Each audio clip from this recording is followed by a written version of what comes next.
So I told the newspaper, they asked me what my goals were at the start of the season, and then I said that my goals were to be the first player. I don't know if any player has done this in Swedish football or the league that I play in, but I told them that my goals for the season were to win a triple crown, to have the most receptions, most receiving yards, and most receiving touchdowns. So how close are you? How close have you reached that? So okay, so that's my goals for this upcoming season. Oh, okay, got you. I set goals for my first season because I thought before I even came into the situation, I was like, okay, I want 10 receiving touchdowns, 100 receptions, and at least 1,000 receiving yards. When I stepped into the situation and I saw what it was, then it was time to scale way back from those goals that I set. I didn't get anywhere close to that. Like I had like maybe 500 receiving yards, I think 6 receiving touchdowns, and like 40 receptions. Okay. Year one. Okay. Which sounds for the league that we played in, it was good. Like I was the best, clearly.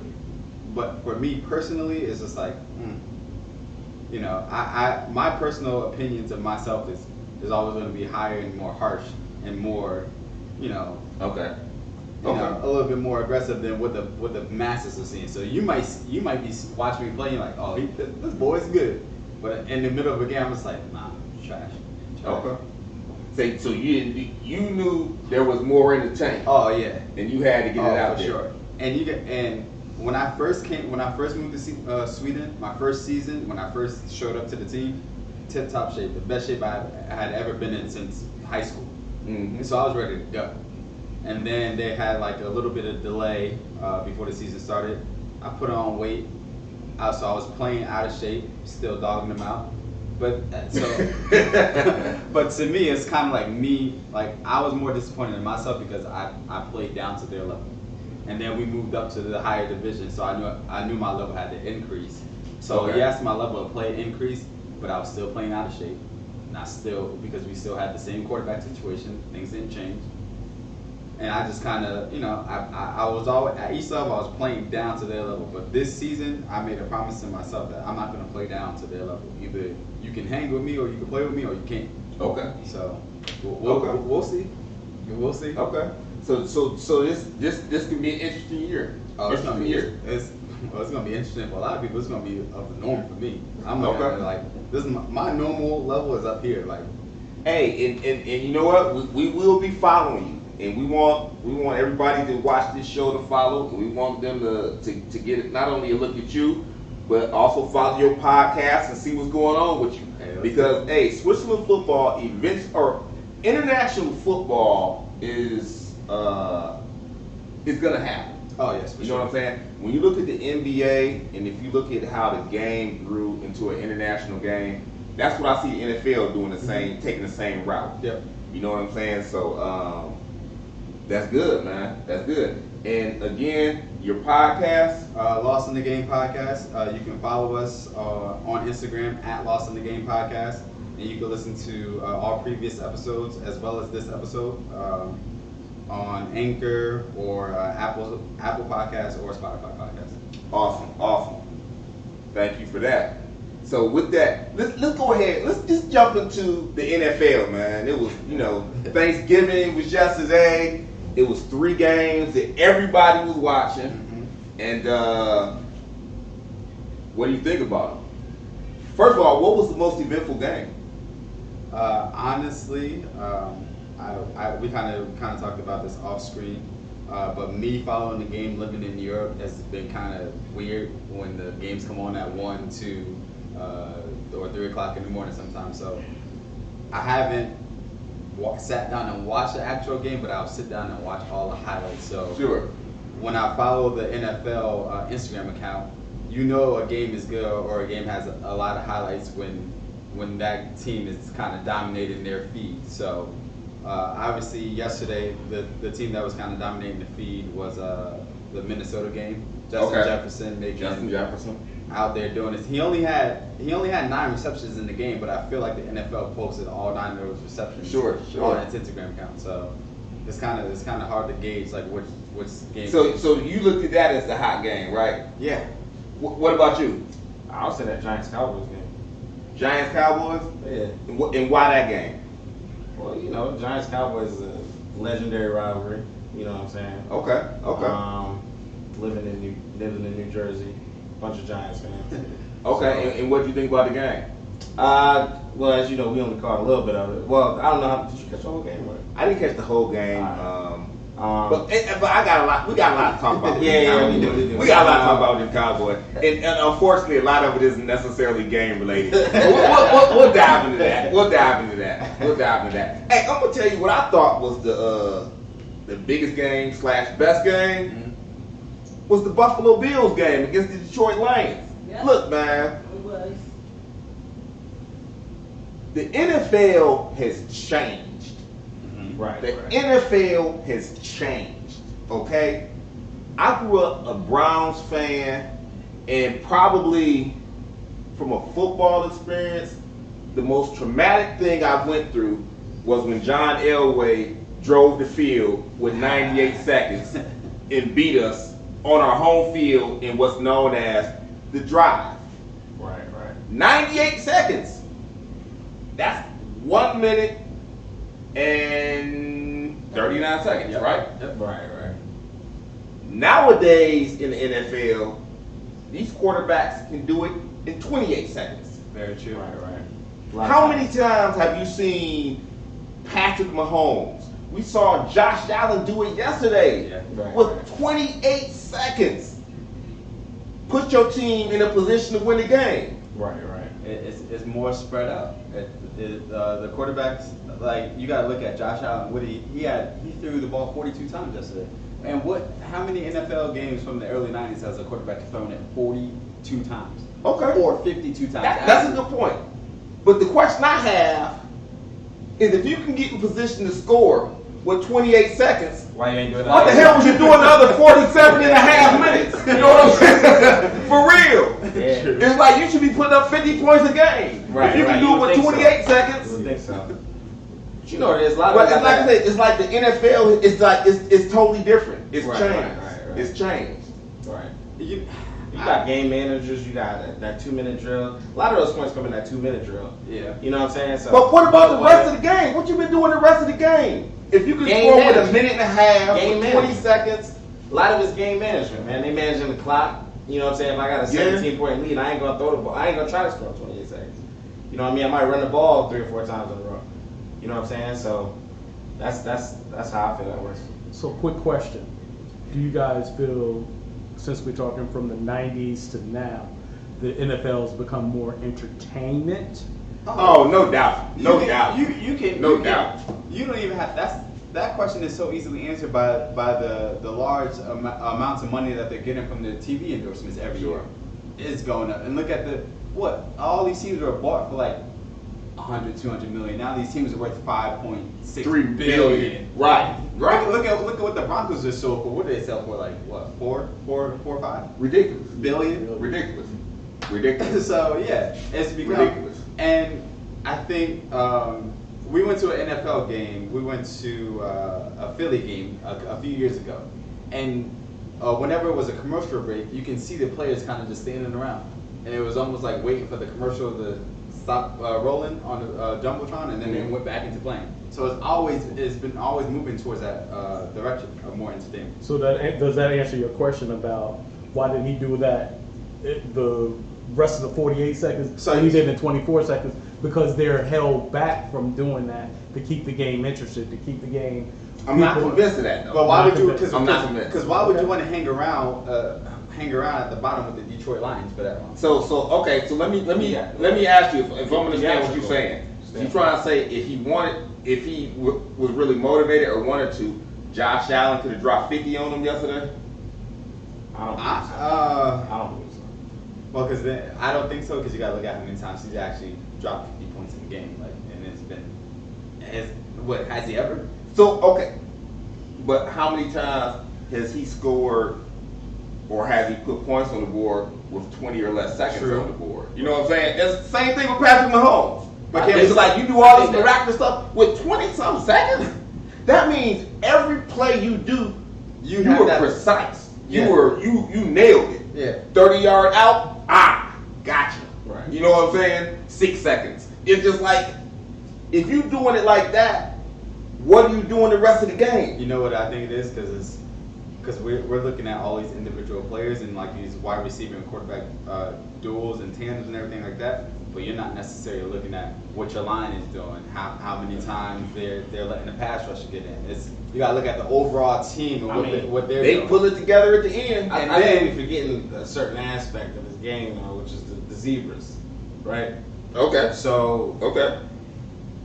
I think the NFL incentivizes those theatrical endings and all that stuff because it draws in. Actually, I do too. So there's so many times throughout the game where you'll be like, damn, that wasn't really holding, or damn, that wasn't this. But at the end of the game, it's 28-27, and you're like, damn, how did we get to 28-27? They was just up 20 points. You know what I'm saying? Yeah. So those zebras, they influence a lot of that stuff, and I think who controls the zebras? The NFL. Right. So that's, I mean, we always complaining about them. Hey, I don't think that's an accident. That's a lot more logical than to think that all of a sudden I can hit a guy 30 yards down the field, but I couldn't. I couldn't the first 3 quarters. But now I can. Now I got you. Because in the first 3 quarters, they might call pass interference on that. Or they might call holding on the left tackle. That's what I'm saying. Who had his, who wrapped up the defensive end. Right. It's to where later in the game they let you get that off. Exactly. So that's one aspect I thought. No, hey, it makes perfect sense. And again, I'm not trying to say anything about the NFL. I would not dare do that. But it's just something makes you think. As people who watch this game religiously or watch this sport religiously and who follow it, you notice these little things. Right. Like, if we're noticing this, we're not the only 3 people in America, or this isn't the only room of people who watch this game. Right. There has to be millions of people noticing the same thing and wondering the same, asking themselves the same questions. It's just like, but the NFL is just like, we just raking in this. That's right. Hey, this is entertainment, baby. Yeah. This is All about the money. entertainment. All about the money. I've always felt like the NFL was kind of scripted. Especially yeah. when Peyton Manning won his Super Bowl ring and then retired, and then Ray Lewis did the same thing and retired. I was like, it feels kind of scripted. I feel, and again, it pains me to say this, I feel like professional sports is scripted. True. Because, we can transition, and again, this is probably a good time to do this, or at least go in this direction. We can start talking about the NBA. Mm-hmm. You know what I'm saying? And the storylines, and how it seems like sometimes a team is supposed to win. And then they don't, and then you're like, how you got all these players on this team and they're not? You know what's funny that you say that? Because I remember when John Cena hosted the ESPYs, and then he was like, the NBA is kind of like the wrestling industry, and he was like, the NBA, LeBron was a villain at one point, and then he turned to a nice guy by going back to Cleveland. Hey. And he was like, what did the league do? They created a new villain in KD when he went to Golden State. Right. So it's like, and he was joking when he said it, but then you think about it, you're like, it don't seem too far off. Hey, I've long said, and I've been saying this for years, or well over a decade, probably 2 decades now. The NBA was the first reality show. For real. Because it's just like, you follow all these storylines. He got traded from this team, these 2 guys, because they didn't get along, and then when they play each other, it's like, what they gonna do? And it's just you watching all of their facial expressions and how hard they play, and it's just entertainment at the end of the day. Right. It's entertainment at the end of the day. But like I said, the NBA was the first reality show. Right. The 90s, Jordan and all that. Or A lot of drama. just period. Right. It's just period. And then because the NBA made the decision that they would promote players and not teams. Sure. So then when you take that position, you dealing with the individual personalities. Right. And that's funny that you say that, because you asked me earlier, you're like, oh, so who do you follow in the NBA? And I was just like, oh, I'm a LeBron fan, so wherever LeBron goes, like, I follow that team. And I feel like a lot of people are like that. Where Most people are like that. They're not driving the teams anymore, they're driving these individual players. Most so it's people are like that. Oh, I don't really like anybody, I just follow this player. Or you know what? I'll say this. It's generational. True. Because my generation, most of us follow the home team. Yeah. you follow the home team, but as you get out of this generation, people start following players. Yeah. Right. You I think follow the that, player. That 90s break was when they started. Yep, I agree. Because, you know, like, I used to be an Iverson fan, so I was, by default, a Philly fan. You know what I'm saying? But then when he went to Denver, I was like, oh, well, now I like Denver. You know what I mean? So, but that's the era I grew up. But then, like, you know, my dad, he don't never switch up. You know Right, what I'm saying? that's all right. He like, nah, hey, that's my team. at the end of the day, I'm a Cleveland Cavaliers fan. Right, right. So that's definitely a generation. And don't get me wrong, I like players. I still like players. And because of that, it makes me like other teams. Right. But I feel like being a player follower, it kind of makes you more of a student of the game because you're following multiple teams and you're more in tune to what the masses are doing rather than just your team. Okay. That's my opinion. Because if you think about it, if you have 10 specific players that you like, but all 10 of them play on different teams, you're right. You're more inclined to following what all these 10 players are doing and what's happening around the league versus just I just watched the Cavs game last night. No, you're right. And even if you like for example, I don't agree with like probably 97 to 98% of the things that come out of his mouth, but I enjoy Kyrie Irving as a basketball player. Do you think Kyrie is like the Kanye of the NBA? No doubt. I call him Kyrie West because he is the Kanye. Hey. And it's like I don't think he's a terrible dude, man. I don't think he's a terrible dude. I just think he's so smart that sometimes he says a lot of dumb stuff, but I think he think he's so smart. I think he thinks he's so smart. That too. It could be that, and then I think that's the big difference. Yeah. It's like when you think you're the smartest guy in the room, You say- which is the syndrome that I think he has. I think that's where he goes wrong. Yeah. Okay. Because I think he's a bright guy, and like a lot of the stuff that he gets in trouble to, on the surface level, I agree with him in terms of some of the paths that he goes down. Yeah. But it's just like you go down them and you don't represent them correctly. You bring up a topic and you take it left instead of just hitting it direct. Yeah, on what you you mean. play like games. Say what you mean and mean what you say, and let it stick. Exactly. Like, okay, we was gonna get into this later, but we may as well get into it now. Right. Kyrie and his whole situation with the anti-Semitic and posting that. For those who don't know what the video was that he posted, it was called Hebrews to Negroes, or Negroes to Hebrews. I'm serious. I apologize. That's what it was. Negroes to Hebrews, and it was basically a documentary that talked about how the original Israelites were black, and again, I didn't see it myself, so I don't want to try and go into detail about something I don't really know, but I know what it was about, and it's like I also saw excerpts of it, and some of the excerpts of it, I understand why they're considered to be anti-Semitic, and it's like if Kyrie is not trying to be anti-Semitic or present himself in that position, he should have just spoke about what it is that he related to in that video. And because they left it at that. Because didn't he share a clip from the documentary and then delete the post? He shared a link to it. Okay, so and that was it, right? Yeah. That was it. So that was it. So this is how I feel about the way society is working today.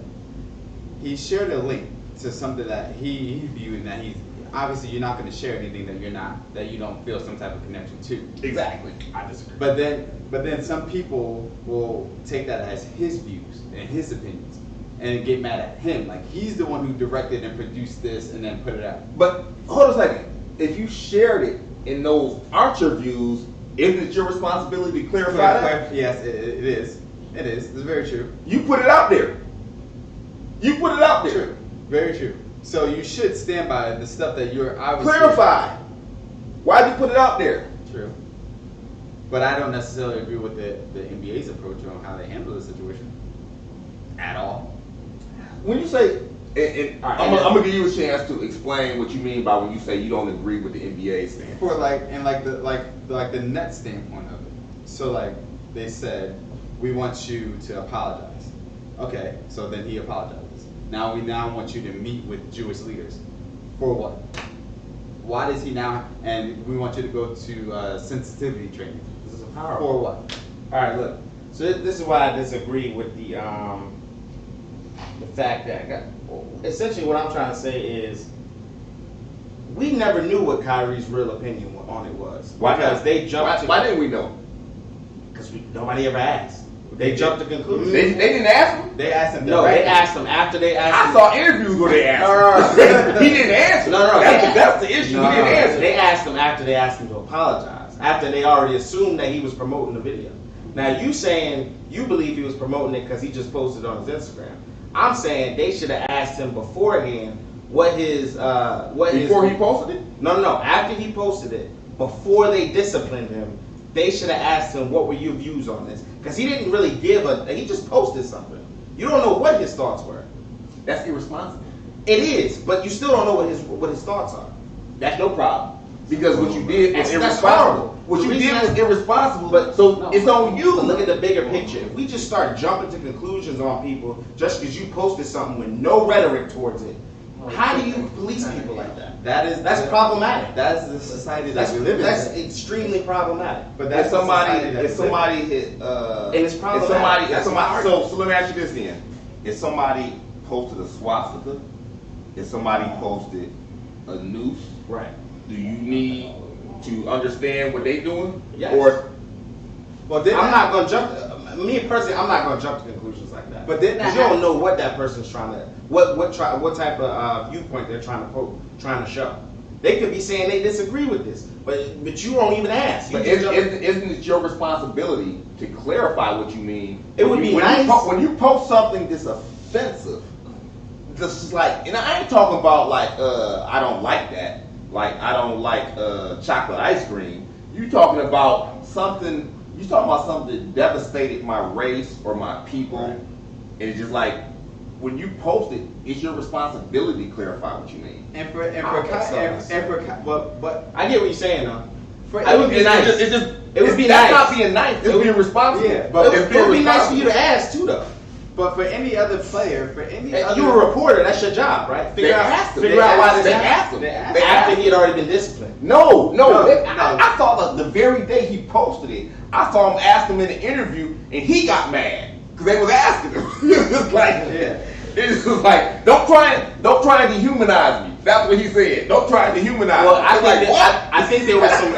All right, I'm pretty sure there was some articles and stuff already out trying. No, it was the very next day. That's what I'm saying. The very game after he posted it. I They had was saw asking some him people questions. commenting on it saying he posted this. He must think X, Y, Z.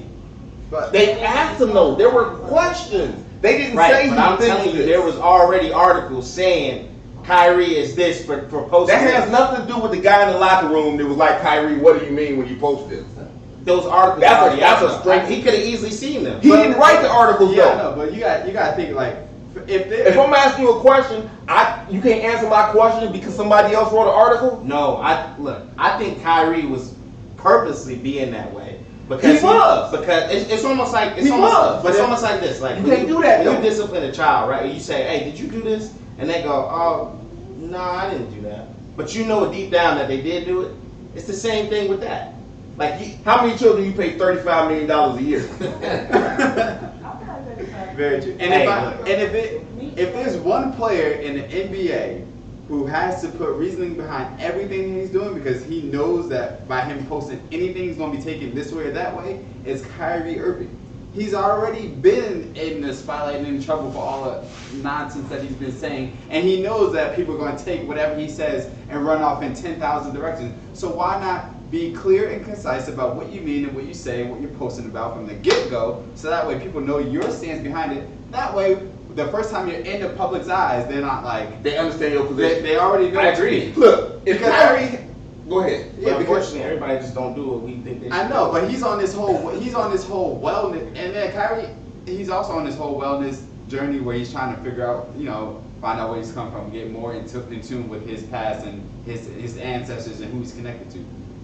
And you can't be this like world peace loving person and then post Right. clips or something like this It's and then offensive not to a whole and religion. then not explain where you come Exactly. Exactly. That's a You character. owe that. You owe that. You owe that. that, especially if you sit down and you say, "Oh, you already know me. I care about the world people and the people in the world. I don't mean no hate or no harm towards anybody. Blah blah blah. I'm just here to heal and bring peace to all people." But then you go share that with no explanation. I believe his character is a little off. Like I definitely agree with that, and I agree with everything y'all just said. I think the disconnect is y'all talking about his character. I'm talking about the discipline. I'm saying the discipline was premature. Oh, That's all I'm saying. I don't agree. I think the discipline. I think he had plenty of opportunities to clarify it. I do. And look, what he ultimately said, not the social media handwritten, was done by his publicist. Right. Apology he did, but the interview he did when he showed true contrition.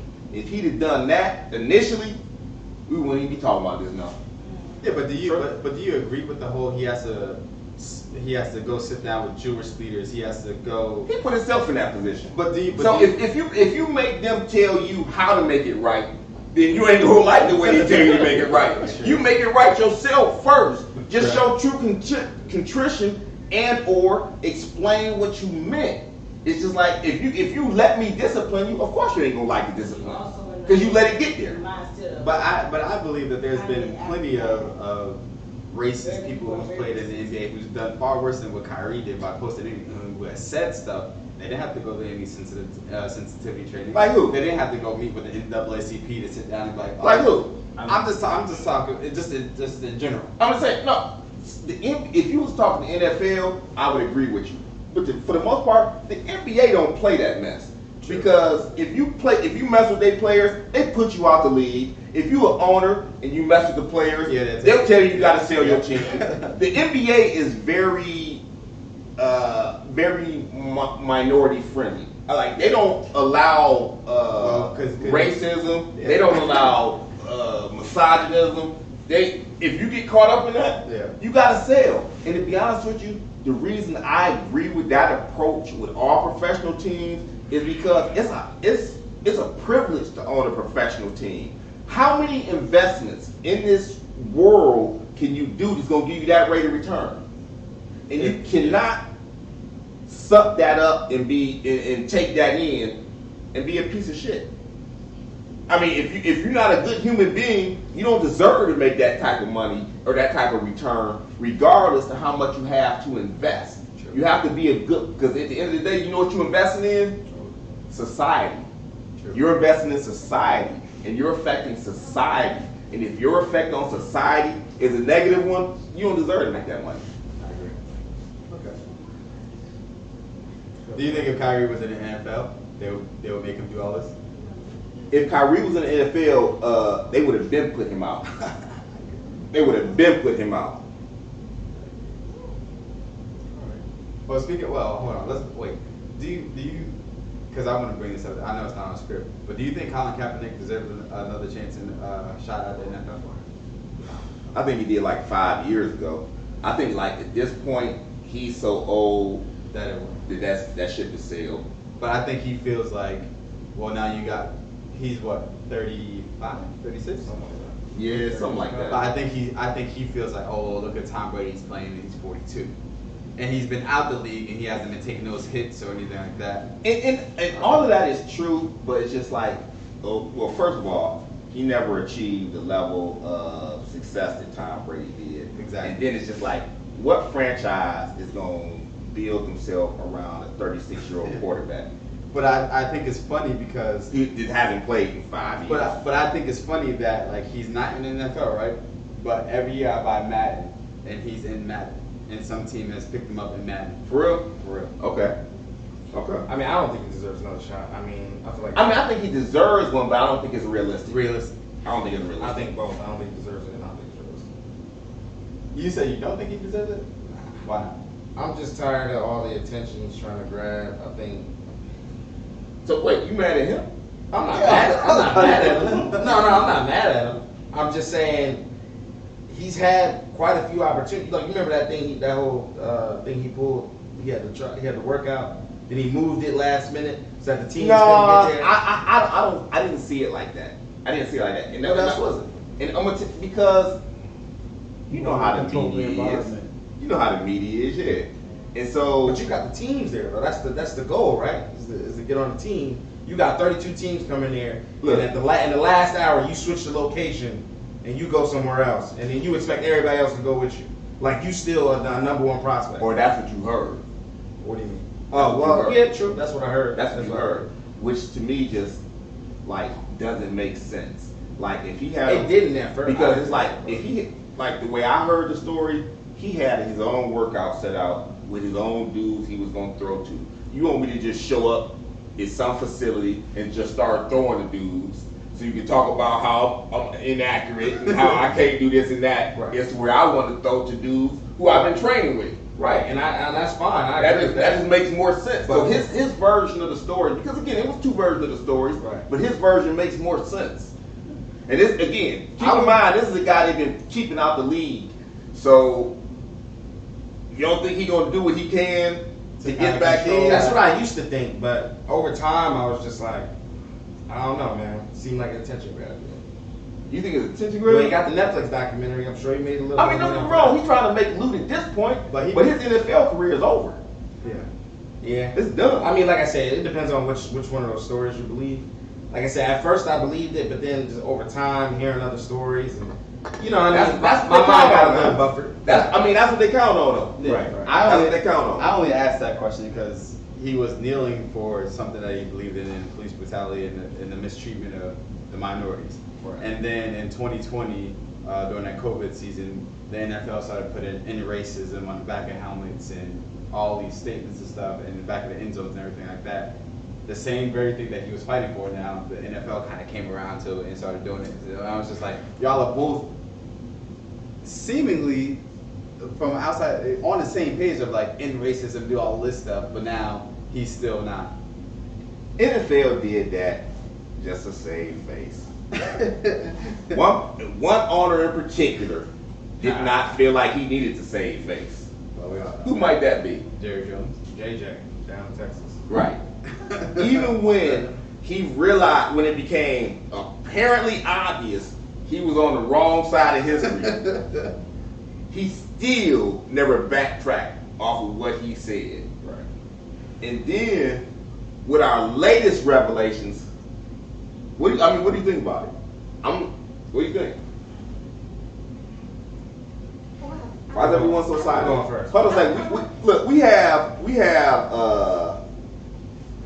have some folks live as we're shooting this show, so we're gonna go ahead and take some comments and see what others think about Jerry Jones and the Dallas Cowboys.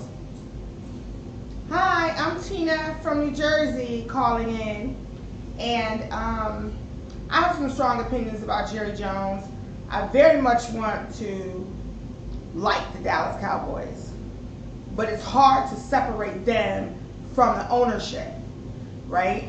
And I recently read this article about Jerry Jones where a picture resurfaced of him at the protest for the Little Rock 5 or 7 or whatever that tried to integrate the schools. Sure. He was there. Sure. On the protester side. Right? Front and center. Period. And it just didn't surprise me because he's Right. been consistent in terms of his views when it comes to the races, the race segregation, desegregation, whatever. He's been very consistent. Sure. And when I was reading this article, I was just like, okay, I'm not surprised he was there at 15 because he was 15 when he was there. And so it's resurfaced and people have been asking him about it, and he just said, oh, I was just curious. So you stand. Who believes that? Yeah, I'm sorry. he was just curious. Who believes that? Curiosity. I'm curious. I'm gonna show up at a riot. And you're in the front. And you're in the front. You're not in the back like, hey, what's going on? Yeah. You front and center. Which means you had to show up. Which you tried- were there Your curiosity sure woke you up early that morning and take a Right. ride. Trying to block these little black kids from integrating the school. So he's been consistent. He is who he is, and he doesn't even try and lie about it. That's the crazy part. He doesn't even try and say, hey, I was just there, but you know, I was on the wrong side of history, or my views have changed. He's unapologetic. He ain't saying nothing like that. He's unapologetic. He's just like, oh, I was there because I was curious. He's been who he is, Yeah. and not changed. And that's why I have a hard time, because I like the players. Right. I just have a hard time supporting I a agree. team I with agree. leadership like that. Right. Do you know what I mean? And when you act as the general manager and owner of that team, it's your face on Sure. and your views kind of pushed throughout the system. That's or right. Of the team. That's what the problem is having you in the lead as a leader or in the forefront of society. Is at the end of the day, those views that you have are blocking, or they're a hindrance in society. They're stopping other people from moving forward. And it's to where we're into this world today where it's about tolerance, acceptance, and moving forward. If you got somebody at the top that don't really believe about that, it's only so much is gonna happen. Only so much is gonna happen. But you know what I think is too. I think a lot more people are inclined to, I don't want to say supporting Jerry Jones, but being okay with it because he's so outspoken about it, and you already know his stance, and he's out and open with it. He's not trying to hide behind anything. He's not trying to use his words to mislead you in one direction to make you think he could potentially believe something else. He's just upfront about it. He's just him.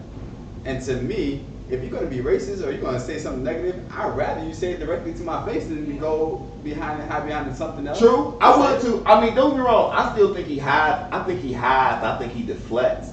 Because it's like, if you notice when the whole thing went down with George Floyd, and that was the point where he should have realized he was on the wrong side of history.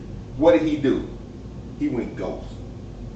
True. He didn't come out and say, I'm down with this or my people this.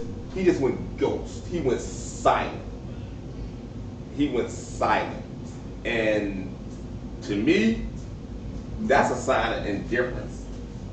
And indifference is a passive way of being aggressive and pushing your agenda. That's my opinion.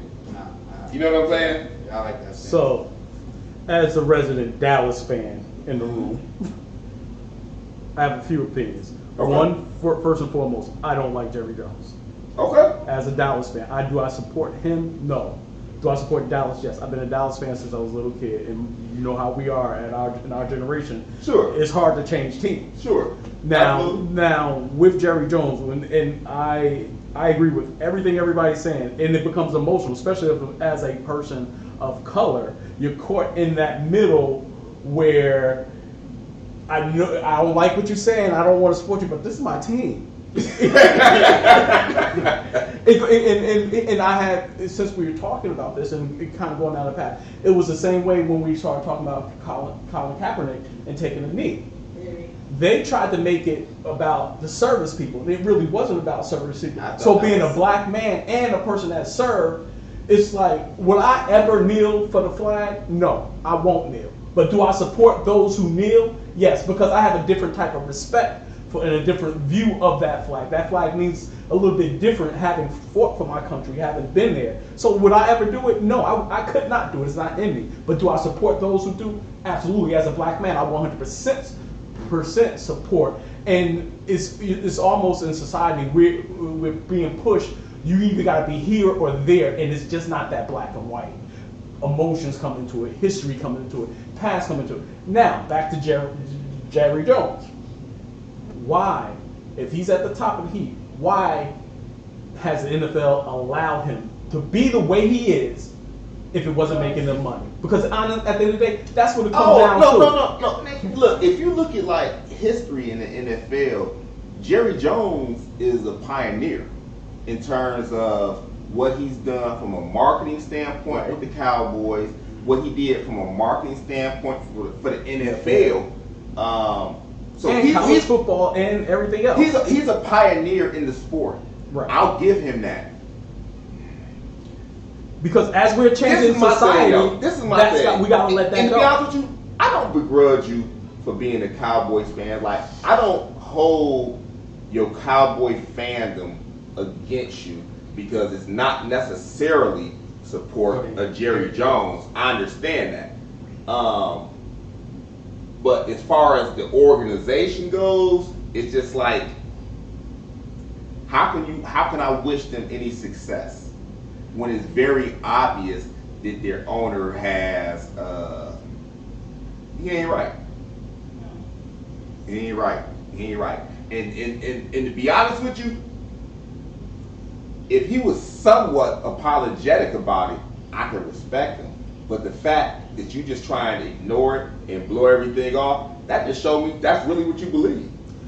Because you've never tried to dispel it or do anything to counter it at all. So that's who you are. So it's almost going back to what Antoine said. I almost respect him more, not from what he's saying, but at least he is who he is, and everybody. That's Jerry Jones. Think about the owners, the other owners out there, because trust me, we all know, we're all honest. There's other owners that think the same thing. They just play the game because it doesn't suit them to not play the game, and they feel the same way. It's just it comes to the North against the South. People in the South have a more tendency to be open with their racism. Where in the North, they're going to hide it a little bit more.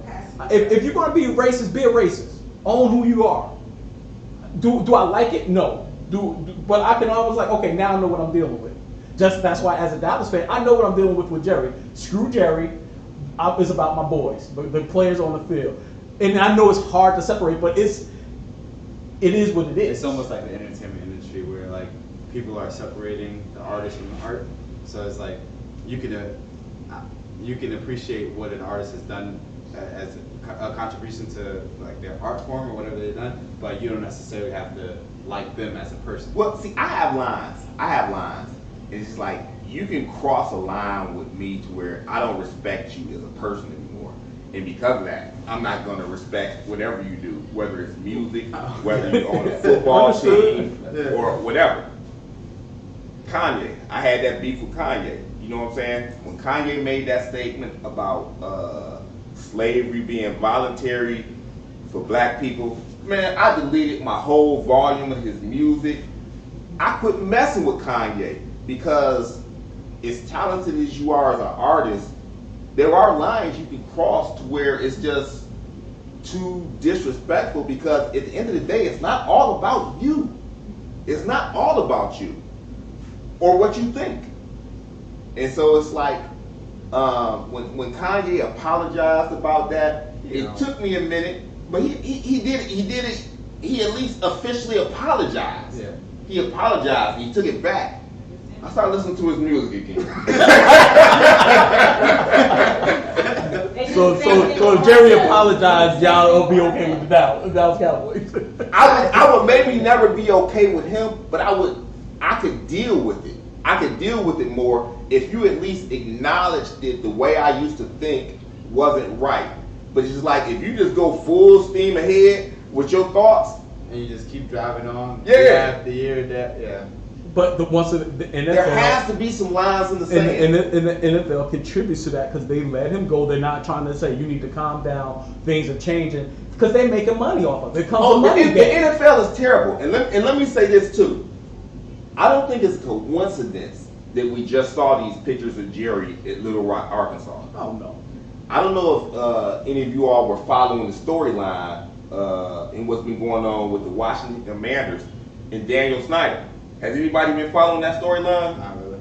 So the short story is they're looking for a new stadium. You got Maryland, you got Virginia, you got DC.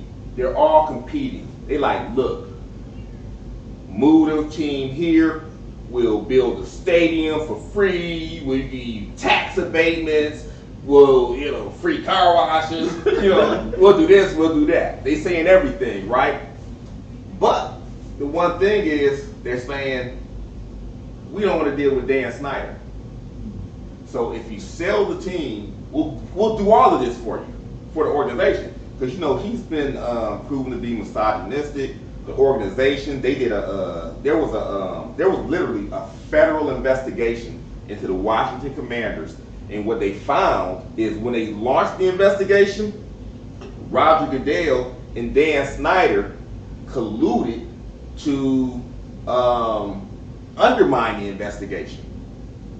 So basically, the commissioner of the NFL and the owner of the team basically said, look, when the feds come, we ain't gonna show them what's really happening.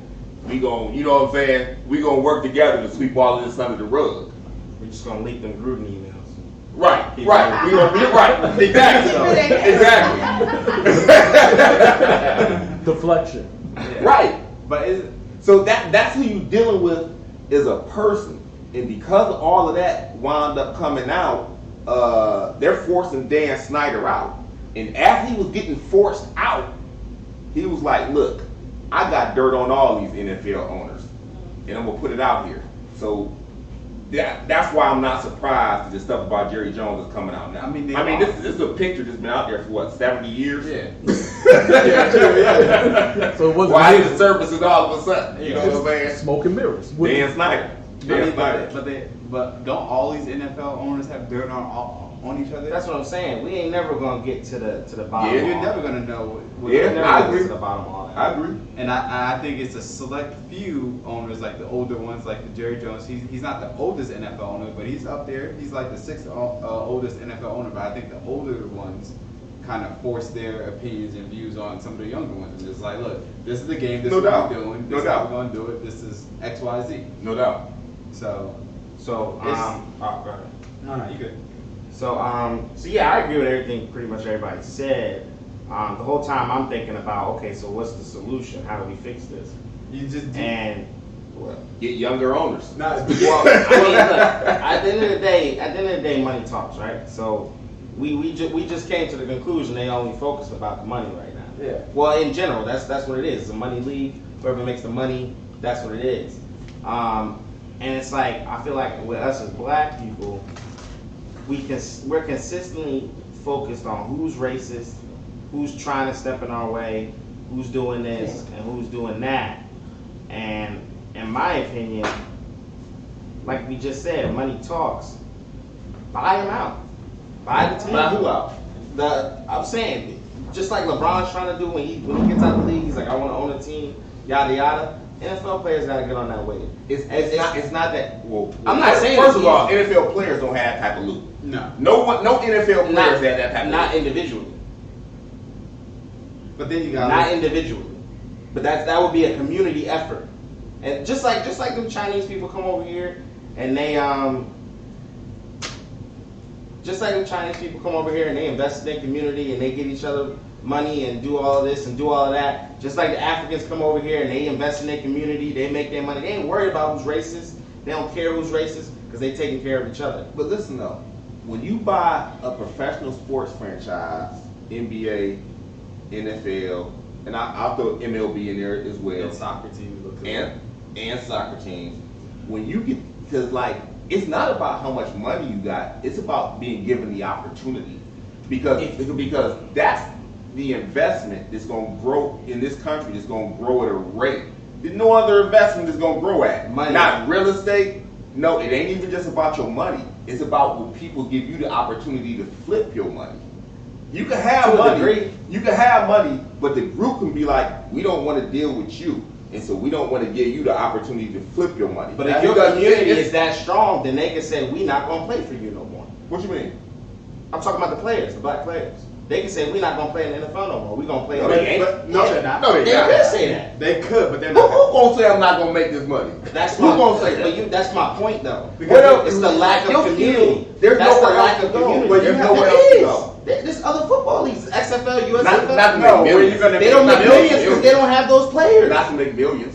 Even if Because had they the- don't have those Even players. if they had those That's why players, they don't make millions. They're not making that. They're not making the same amount of money if they. You got these telling players. me if all the black players got on the same page and say, you know what, we leaving the NFL, we're gonna go to a new league, or we're gonna start some You'll own never our get own that. stuff. If all You'll the, never get that. Because if all the black players left at the same exact time to go to one of these leagues, that means that this league has already come to all the black players saying, we have the money that you're looking for. That you got to figure the league has to pay all the black When players. you say all the black players, you got dudes making $40 million and you got dudes making $400,000. Right. Obviously, And it's you going to be try an to- uphill battle, but that would be the solution to all this nonsense. So, you know- 'Cause just sitting around complaining ain't gonna do nothing. Think about how It ain't gonna do long. nothing. Think about how long, and I think this is one of the things that people forget. Think about how long it took the NFL to get to where these players are making that money that they're making today. You go back to the '90s; they weren't making that much We in money. the social media age, though. It's But quick money. okay, so Dollars. even that time lapse is compressed. Social media age and more infinite. But you're asking, I'm paying, you're making $30 million. You're supporting your family off of $30 million. No I'm matter not saying how, it's gonna happen. how I'm pro-black telling you you what the are, solution is. somebody said next season we're gonna go and we want you to take a hit. You done worked your whole life. You're not taking a hit. You done work your whole life to get to this I point. didn't say it was gonna work We're or it gonna, was we're gonna gonna say happen. we want you to take. You want them to take a hit, and you know what? You only gonna make 300,000. That's not my argument, though. But that is the argument because that's That's in not my order, argument. in order for you what you're saying to come to fruition. That's what it's going to take. Right.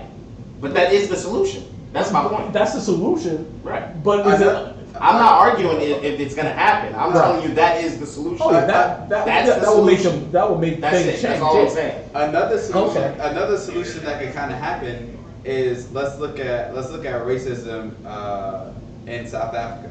Let's look at apartheid. And let's look at the end of apartheid. What did they do? It was everybody come forward, say what you've done, and we'll heal from there. We'll accept you. We'll accept what you've done, and we'll just move on. We'll push forward. So maybe if all these owners just sat down and just tell us all the dirt that you've done, and we all know you got dirt on each other. So even if that person is not saying what they've done, all other 31 owners are in the room. They go like, you kind of missed X, Y, Z. You missed this here, this year, this. So it's up to the owners to look at themselves and be like, you know what?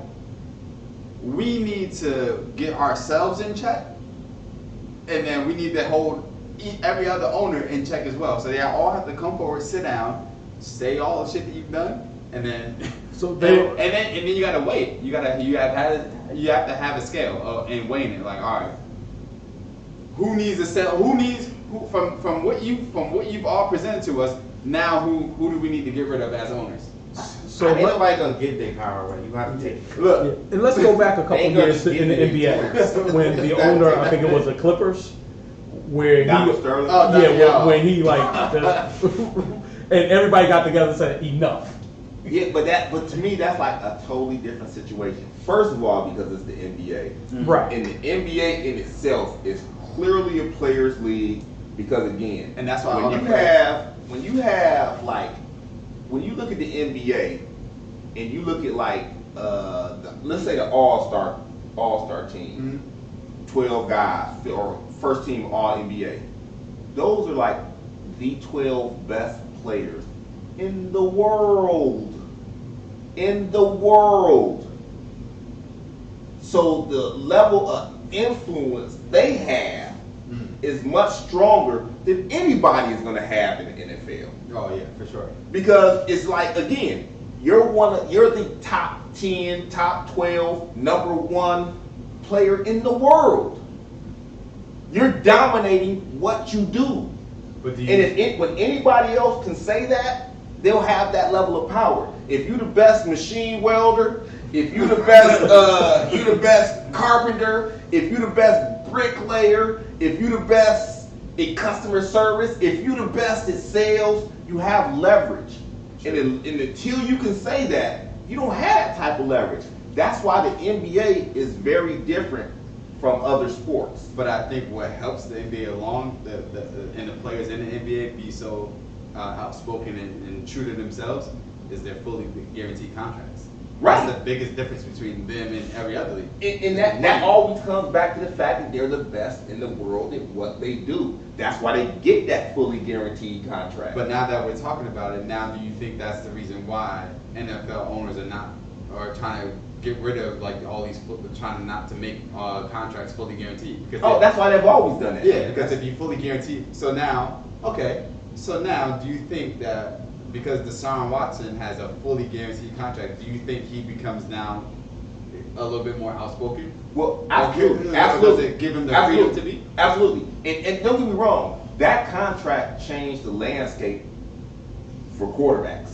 Mm-hmm. It changed the landscape, and not just for quarterbacks, but for very good quarterbacks. So he changed the landscape for good quarterbacks, and there's a trickle down effect that goes with that. Mhm. So that was a game changer. That's why a lot of owners were mad at Jimmy Haslam for doing that. But do you think he should now look at the opportunity that he has? Okay, I've been accused of some messed up things, and now it's all put behind me. But now my contract is fully guaranteed. I'm the only player in the NFL with a fully guaranteed contract. So he could be in charge of like getting black players together, doing all this stuff, doing more outreach, bringing more everything. I think that's a little unfair to put that on his shoulders. But if you want to turn your story in the NFL and what you're going to be remembered for around, I think that's the route you almost. I mean, but look, first you got to win. I mean, you got all this money, but for real, at the end of the day, you are playing the sport. Yeah, and the true. first thing you got to do is you got to win. So if you got all this guaranteed money, you at the top of your sport, then you can start talking shit. Yeah. But just like right now, you got your money, now you got to win. Yeah. Okay. And if you become the Michael Jordan of your sport, then you can start pushing for change. Yeah. Take turns. Yeah. Yeah, and hey, look, he doesn't play tomorrow, but next week he plays. Next week he plays. Deshaun Watson's back next week. But it don't really matter at this point. Cleveland is what, 3-7? Shit really don't matter. It don't matter whether he plays. I mean, I ain't gotta put it like that. You said he got a chance. It's still a chance. You know what I'm saying? We don't know for sure. You know what I'm saying? We don't really know. I mean, but it's just what I went back to earlier. Those preseason games, it ain't look like he. Well, keep in mind, he's playing with a lot of scrubs too. Okay, it's the same team, no? No. He was playing with a lot of dudes that ain't even on the roster no more. Oh, okay. So I mean, cause True. Obviously, I'm biased. You're a Browns fan. Obviously, I'm biased. I'm a Browns fan, and I don't want to. And I don't even want to put an enormous amount of pressure on him coming in. I do, but I don't. I think he's gonna ball, But it's not unfair to put Right. that pressure on him. not with all that money. Exactly. Guaranteed. Guaranteed. You're okay, and this is what a lot of. I don't agree with that. He should have been. I don't think he should have been the first player to get that contract. I just don't. Why? Because of his situation? Yes. And I don't care if you did it or not. To me, I just looked at him when these accusations came out. And then Did I what? looked at, He did what? Look, he Did what? Look, Did what? I think he has a fetish. With what? You know it was. No. Look, let's pull the gloves off. Let's pull the gloves off. Keyword was I Let's think. pull the gloves I off. think. And again, I'm asking Can't intentionally. prove. These are. We can't prove it, but when you go into these massage rooms and it's just you and her, instantly it's your word versus hers. And 9 times out of 10, in these types of situations, they're looking at her like, well, why didn't you just leave the room? But that's what I'm saying. What is he that's being a pretty accused good of? question. What are we talking about? What is he being accused of? Yeah. And I'm saying all of this. I'm asking all these questions for clarification for our listeners. Sexual misconduct, and What's sexual misconduct? Great question. Let's break it down for our Paid listeners. her to do a service. She did it. That's on her. but listen here. Then that was that. And to that point, if a woman is put in that situation, I don't ever feel like she should do the act or do the act that he's requesting and then come back and say, and then he pays for it, and then her come back and say, he put me in this compromising situation, and for my safety, I felt like I had to do the act. See, that's one of the misconceptions, and that's why I wanted to flush out what did he do. Because if you listen to the testimonies for any of the women that are suing him, they will tell you he didn't ask me to do anything. True. I just assumed that's what he wanted. What did he do? Exactly. Exactly. That's the question I always ask. What did he do? And until somebody can present something different than that, in my opinion, he didn't do anything wrong. I mean, you got a 25-year-old, 23, 24, 25-year-old man who's taking happy endings. He's not forcing you to do them. He's not coercing you to do them. He didn't even ask you to do them. So if you did them, how was he in trouble? Hey, that's the world we live in, right? Okay. I mean, seriously. And again, Yeah. you can look at any of the transcripts. None of them say that he asked him to do it, or forced him to do it, or coerced him to do it. So why is he in trouble? He's just being exploited. He's being exploited because he got a $230 million contract. True. Well, some of them were after the contract, but a few of them were out there. Well, even before he got the 230, he had 100-some million. True. He just been exploited because he's rich.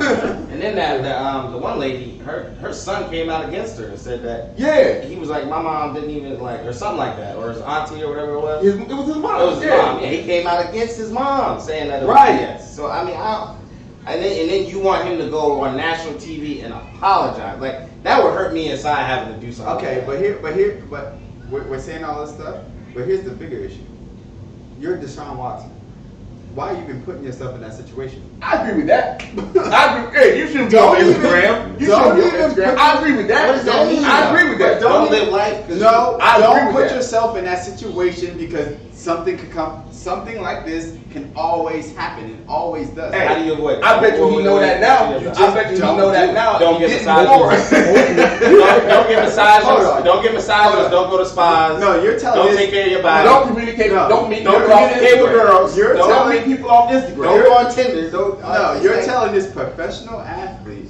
He said I was going in there to treat my whatever issues he was having for sports. Right. You have a whole team in your facility, professionals who do this, or you can go and hire your own team. So if you do like happy endings, and you did find a few who are willing to do it for you, that's now your team. I mean, don't get me That's wrong. now your new It's team. very clear what was going on. It's very clear what was going on. Yeah. But my point is, that doesn't make it criminal. Yeah. That doesn't make it criminal. But I'm saying, if I'm doing this, right? If I'm Deshaun Watson and I'm doing this, I'm like, all right, how many do you actually really need? If I find 10 who did it, and I'm like, bet I got 10. You don't hear that? That's my team. Yeah. I now hire you. Now we work. You on my staff. Yeah. Y'all rolling in the building with me, giving me all my sports massages and physical. You know what I mean? Find your team. I get it. Like I You gotta said, scout in it. so did he put himself out there? Absolutely.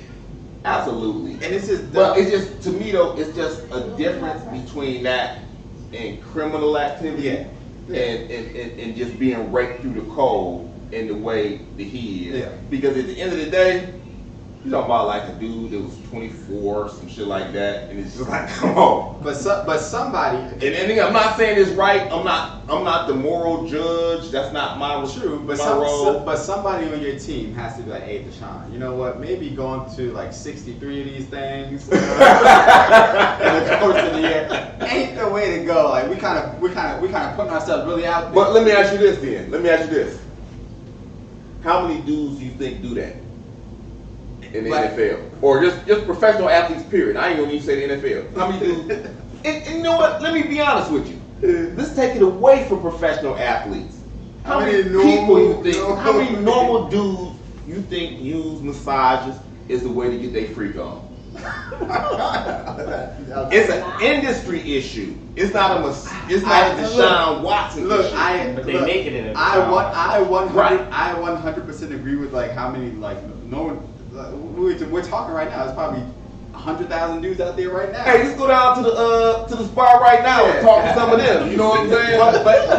but you know the difference between some of these dudes. Some of these dudes know the places where they can go where that shit is acceptable. Yeah. Deshaun Watson was just going to any old body. And most of these dudes ain't on ESPN. Exactly. You know what I'm saying?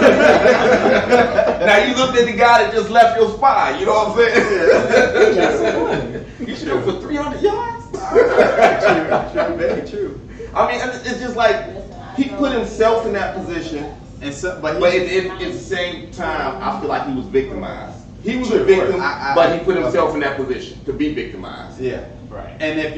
And this is for if you're an athlete, and especially if you're a black athlete, don't ever put yourself in a situation where they can pull anything up. You got to. Right. It's sad, but it's sad to say, but the black athlete we have to be smarter than our counterparts. Especially when you're good, but we have to in the workforce too, though. You have to. You have to in the workforce. Easier said than done. You got to work harder. You got to be smarter. You got to, you got to close. You got to dot your T's. Dot your I's and cross your T's in the workforce. Yeah. So it's no different. And I'm looking at, so if I'm a professional athlete or let's say I got drafted today, the person I'm calling or whose number I'm asking for is LeBron. All right, LeBron, let's sit down. Tell me how you take care of your body. Tell me what you got on your team. I'm just going to follow his mold because LeBron has done nothing wrong in this game. Right. Wow. LeBron is smart, man. He ain't got caught up though. Exactly. Look at that. He ain't got I caught don't know up. how he did it, but that Right. was, And you know what? That's actually a good segue. So as we talking about LeBron, what's going on with him and them Lakers? LeBron need to go to Cleveland. Go back to He need to come back home. That's it. You just said it. Home. Go home.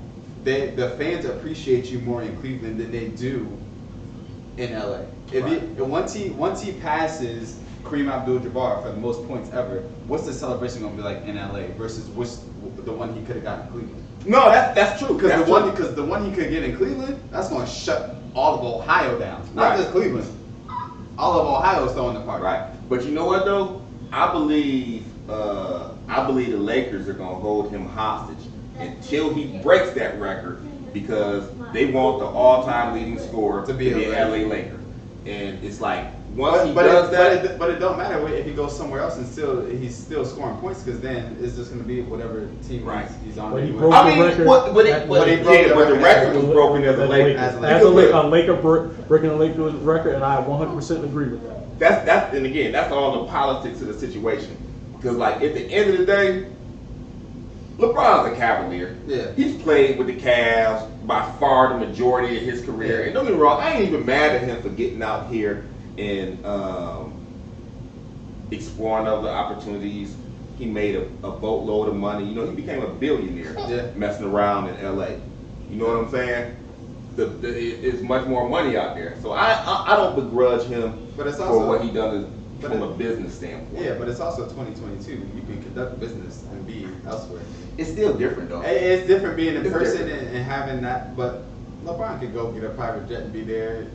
And I used to say that when he was in Cleveland, but it's still different. And I'm gonna give you an example. When he first went to LA, and again, I was hating on him at the time. I was mad at his ass. But when he first went to LA, he was at a summer league game, and he had these LA Lakers shorts on, and those shorts were selling for like over $300 a pair. Oh, you talk about the one with the Lakers across? Yeah. Because I went to go buy some, and I was like, oh, we good on So that. you know what I'm saying then. And then it's just like, when you in LA, when you in a market that's that big, I'm sure they sold millions of dollars of those because you in that big of a market. You know what I'm saying? Yeah. And it wasn't just about LeBron and how big he is. It was about LeBron and it was like the Lakers stuff. Yeah. So his money, he gonna make much more money out there than he will in Ohio. Like I don't think it's a coincidence that 2 years into him being in LA, he was named a billionaire. Yeah. I don't think that's by coincidence. This was his fourth year. He just got named this past year, right? As a billionaire. I thought it was last year.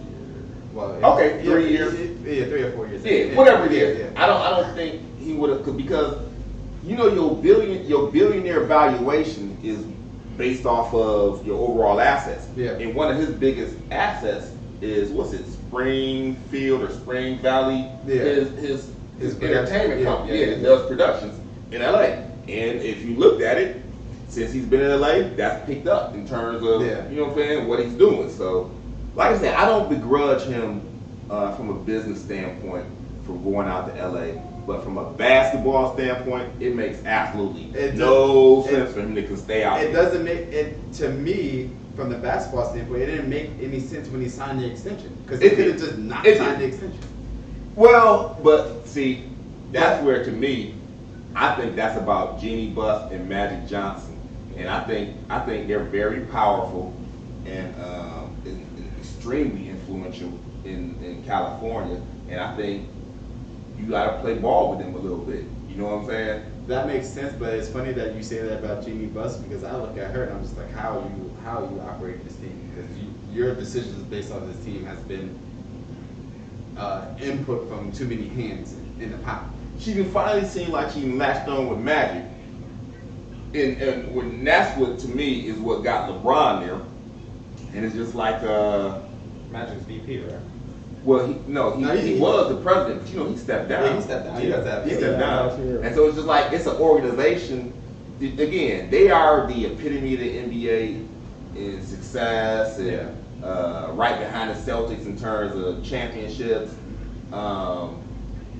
But they like a boat without a sail right now. You know what I'm saying?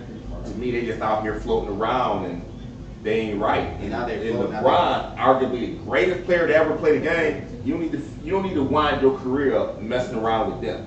You know what I'm saying? But do you think he's the greatest ever? LeBron? No, You still think he's MJ? no doubt.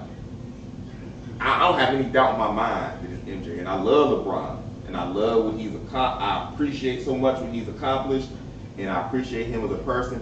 But Michael Jordan was the best player to ever lace him up, and I say that with no hesitancy, and having watched them both, I seen them. So one of the things that I know, I don't know if you all notice that in every conversation, every topic that we touched on, we always come back to entertainment, business side of things. That is the main driver. And I think a lot of times as fans, we forget that because we get emotional Sure. about the player and this Yeah. and that. And at the end of the day, it's a business and they're in it to make money. So all of these decisions that's being made, whether it's LeBron, whether it's whoever, and whatever in any sport, the first thing is business. From a player standpoint, I gotta make my money. Exactly. Yeah. I gotta make my money. But I think a lot of the black athletes are so focused on making money because in a weird way, I still feel like the African American community is playing catch up in America, trying to get their generational wealth the same as the white people who had a 400-year head start. Right. So that's why, and if you look at 3% of the population control 90% of the world's wealth, and the majority of that 3% is white people. So I think it's black people trying to play catch up and trying to focus on what's to come after me, what is my family legacy after me, and all this stuff. Because that's how wealth is created over time. Exactly. It's Right. being passed down. Right. That So you I get the can't- Kennedys and the Rockefellers Yeah, right. and all of that. So it's that generational. Yeah. So And then you look at different races like the Italians. Mhm. You know what I'm saying? It's just like you ain't gonna get your money overnight, but you can get your money over time, and then Right. you pass it down. Yeah. compound interest. That's Yeah. right. And that's why, well, yeah, and that goes back into the sports world because all the NFL teams and stuff like that, and doing the little bit of research I did, a lot of these NFL teams, they're trying to keep them within their family. They're not trying to. No, that's the difference between the NFL and the NBA. So if you look at NBA owners, NBA are a lot of self-made billionaires. Mhm. A lot of them are self-made billionaires. It's not a whole lot of NBA franchises. There are some, but not a whole lot that have been passed down through generations. The NFL, that's how they get down. Yeah, I can't remember the last time an NFL franchise was actually sold. It's a monarchy. Yeah, it's all about, I'm going to pass it down to my kids, pass it down to your kids. They've been in the family for generations. Yeah. And that's why the NFL is the way it is, because it's like that mentality never changes. Because you're going from generation to generation where you don't value the players, you're just looking at them as commodities. Yeah. You know what I'm saying? And you don't value them and you don't treat them as people. that's the difference between that and the NBA. The NBA, the players are empowered because I would say the profile of the average NBA owner, not every NBA owner, but the average NBA owner, 45, 50 years old, made my money doing this, made my money doing that. This franchise was not given to me. And it's a big difference in that. It's a big difference in the mentality and in the approach. Huge difference.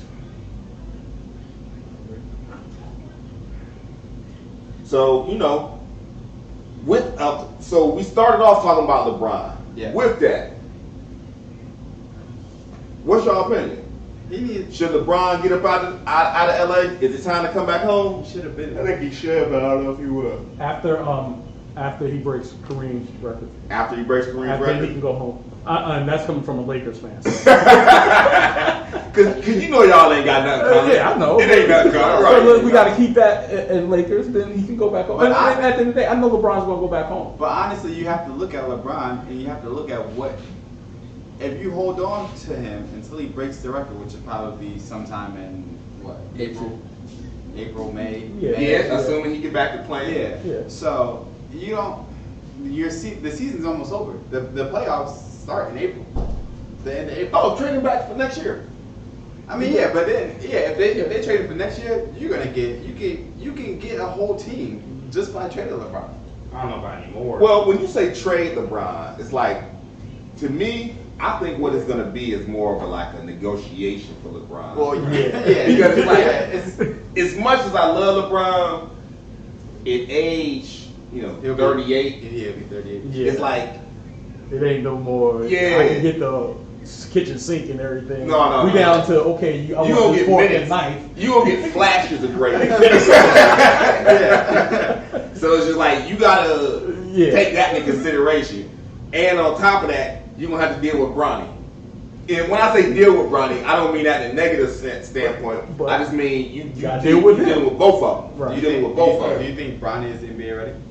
No, I don't think he is right now. I think he has. There's the potential is there, but I think he's just too inconsistent in his great performances. They're like, Okay. Well, that's the And thing. that's maturity. He's not. it is maturity. Yeah. He's not that type of player, in my opinion. He's gonna be a real good role player in the league.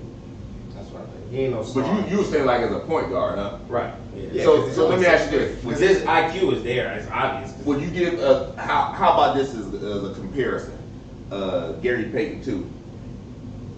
Somewhat. I mean, like if I had to throw my comparison out there, because I think he'll start in the league. I think he'll start. I think he'll be like a Jalen Brunson, obviously in the lefty, but Okay. yeah. Okay. Hey, that's definitely something. He can have a So you seem to feel like he gonna have a nice NBA career. Yeah. Okay. Yeah. IQ's there, man. He's got smart. the feel. He's patient, and and he he knows knows. all right.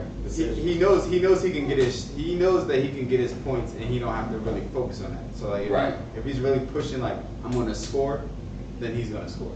And he's a better 3-point shooter than LeBron, obviously. Yeah. Right now. Yeah. He's a, Okay. You don't think he's a better 3-point?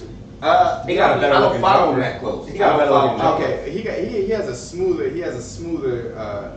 shot form and then smoother release, and it just he's definitely better. Yeah, when LeBron first came to the league, LeBron couldn't shoot. Yeah, he's when he first came to the league, he couldn't shoot. Yeah, he's better than LeBron. Okay.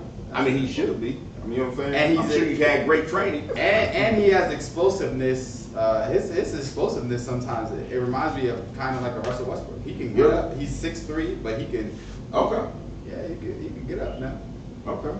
So interesting. Hey, so let's transition a little bit to a topic that has a little bit more of a political feel to it. I don't know how much you all have been following the story, but what's going on with Brittany Griner? Is she coming home? Good question.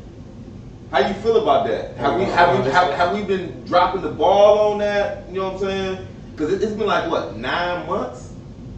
Something like that. Yeah, it's been a minute, but So, before you start Antoine, let me just throw this out there. For those that don't know, Brittany Griner has been detained in Russia for 9 months now. She was over there playing professional basketball, and as Russia had the wars with the Ukraine, she was detained, and she was trying to come back home to Cleveland, or not Cleveland, but to the U.S. Her and other players that played overseas with her in Russia. Brittany was detained because allegedly she had I thought it was the vape. cartridges. The vape, yeah, the Yeah, vape. she had marijuana cartridges, vape cartridges, and because of that, they detained her. Subsequently, she was convicted of having illegal drugs and sentenced to a 9-year sentence in Russian prison. So, thoughts on that? Who go first? You can go first. So with the whole Brittany Griner thing, I mean, you know, it sucks because she was going over there to work. You know what I mean? I know a lot of WNBA players, they go back and forth between overseas and here because, you know, I guess the whole wage gap, whatever. But as far as my opinion on what happened, I feel like, unfortunately, if that's the rules, you know, that's the rules. You know what I mean? I really don't have nothing to say about that. If she got caught with that, if she was in the wrong, then, you know, I don't know the details. 'Cause I know you said it was some issues with the details, or maybe she didn't have it, or you thought maybe that possibly wasn't the case or whatever. But in my opinion, if she did break the law, and that's what they sentenced her to, then, you know, you kind of got to roll with that. As, you know, that's just what it is. That's the consequences of your actions. As far as her coming back and the whole Russian spy thing, I don't think we should be negotiating and trading our POWs for somebody who clearly broke the law, if she did. You know, like I said, you break the law, you gotta deal with the consequences. Mm-hmm. That's how I feel on it. So I'm kind of like in the middle. I can be swayed either way, depending on if she actually did it. But this also goes back to my point that I made earlier about black athletes and how we conduct ourselves. You know, she knows that she stands out regardless of where she goes. You're a 6'8" female WNBA player. Sure. You're gonna stick out everywhere you No go. one to be gay. Right. And you know they're gonna say, whether you have something on you or not, you should automatically know that at a Russian airport, you just look like you may have it. So the chances of you getting searched then are higher than, you know, any other time. So I feel like if she did it, then it's kind of like Justin said, it doesn't make sense for us to be like treating this like an NBA trade. Like we got a trade deadline coming up. We're like, okay, let's see what we can get to get her back in here. If you know what I mean? Like, but she's obviously is a political prisoner, obviously. But it's just like what are we willing to give up to? Because it's not just her that's trying to come back either. It's her and then some other. I mean, there's other political stories or other issues with people that have been captured for political reasons. But my thing is, this is a different territory, in my opinion, because you dealing with somebody that was over there to work. So are we going to try and say the U.S. no longer does, you know, work visas to Russia? But because what you have, and again, this is, I don't know, none of us were there. Yeah. Okay, none of us were there. But I know she's been playing over there for like 5 years. Yeah. So why would you? I would tend to think whatever she's been doing, that's what she did this year. Yeah. So again, if you have been a cannabis consumer, they transported it back and forth, and you've been doing it for 5 years, You got. and then if you did it now, and now you're in trouble, I don't think it's a coincidence that it's got something to do with this political climate. So you think that they know that she was transporting these things before, and then they just let it slide?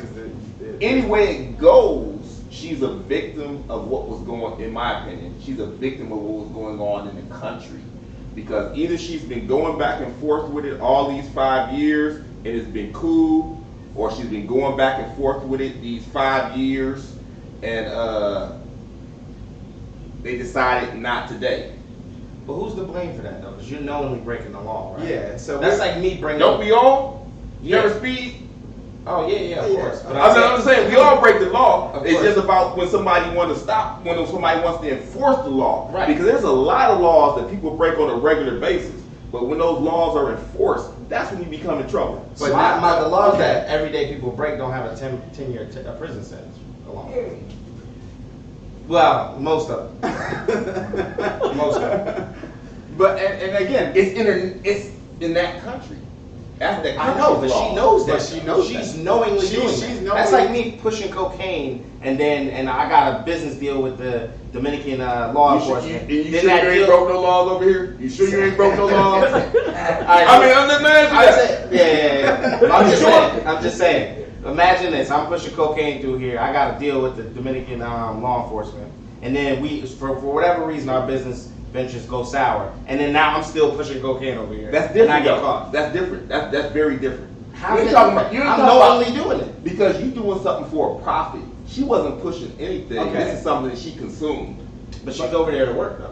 but we keep, For years. But we keep on saying that. But like, she knows it's against the law. Yeah, but we keep saying that like she's over there. To We work. making excuses. She's for it. over there to work in X Y Z. We get it. She was over there to work. But just because you're over there to work, that doesn't mean that you can knowingly break the law. I'm not saying, but this the point I was making is I'm not convinced that she did break the law. I said that I brought the fact that she's been going over there for years only to bring up the point that whatever she's been doing, she's been doing. And it's just like, Right, it it's is a like little funny. I'm not convinced that she even broke the law.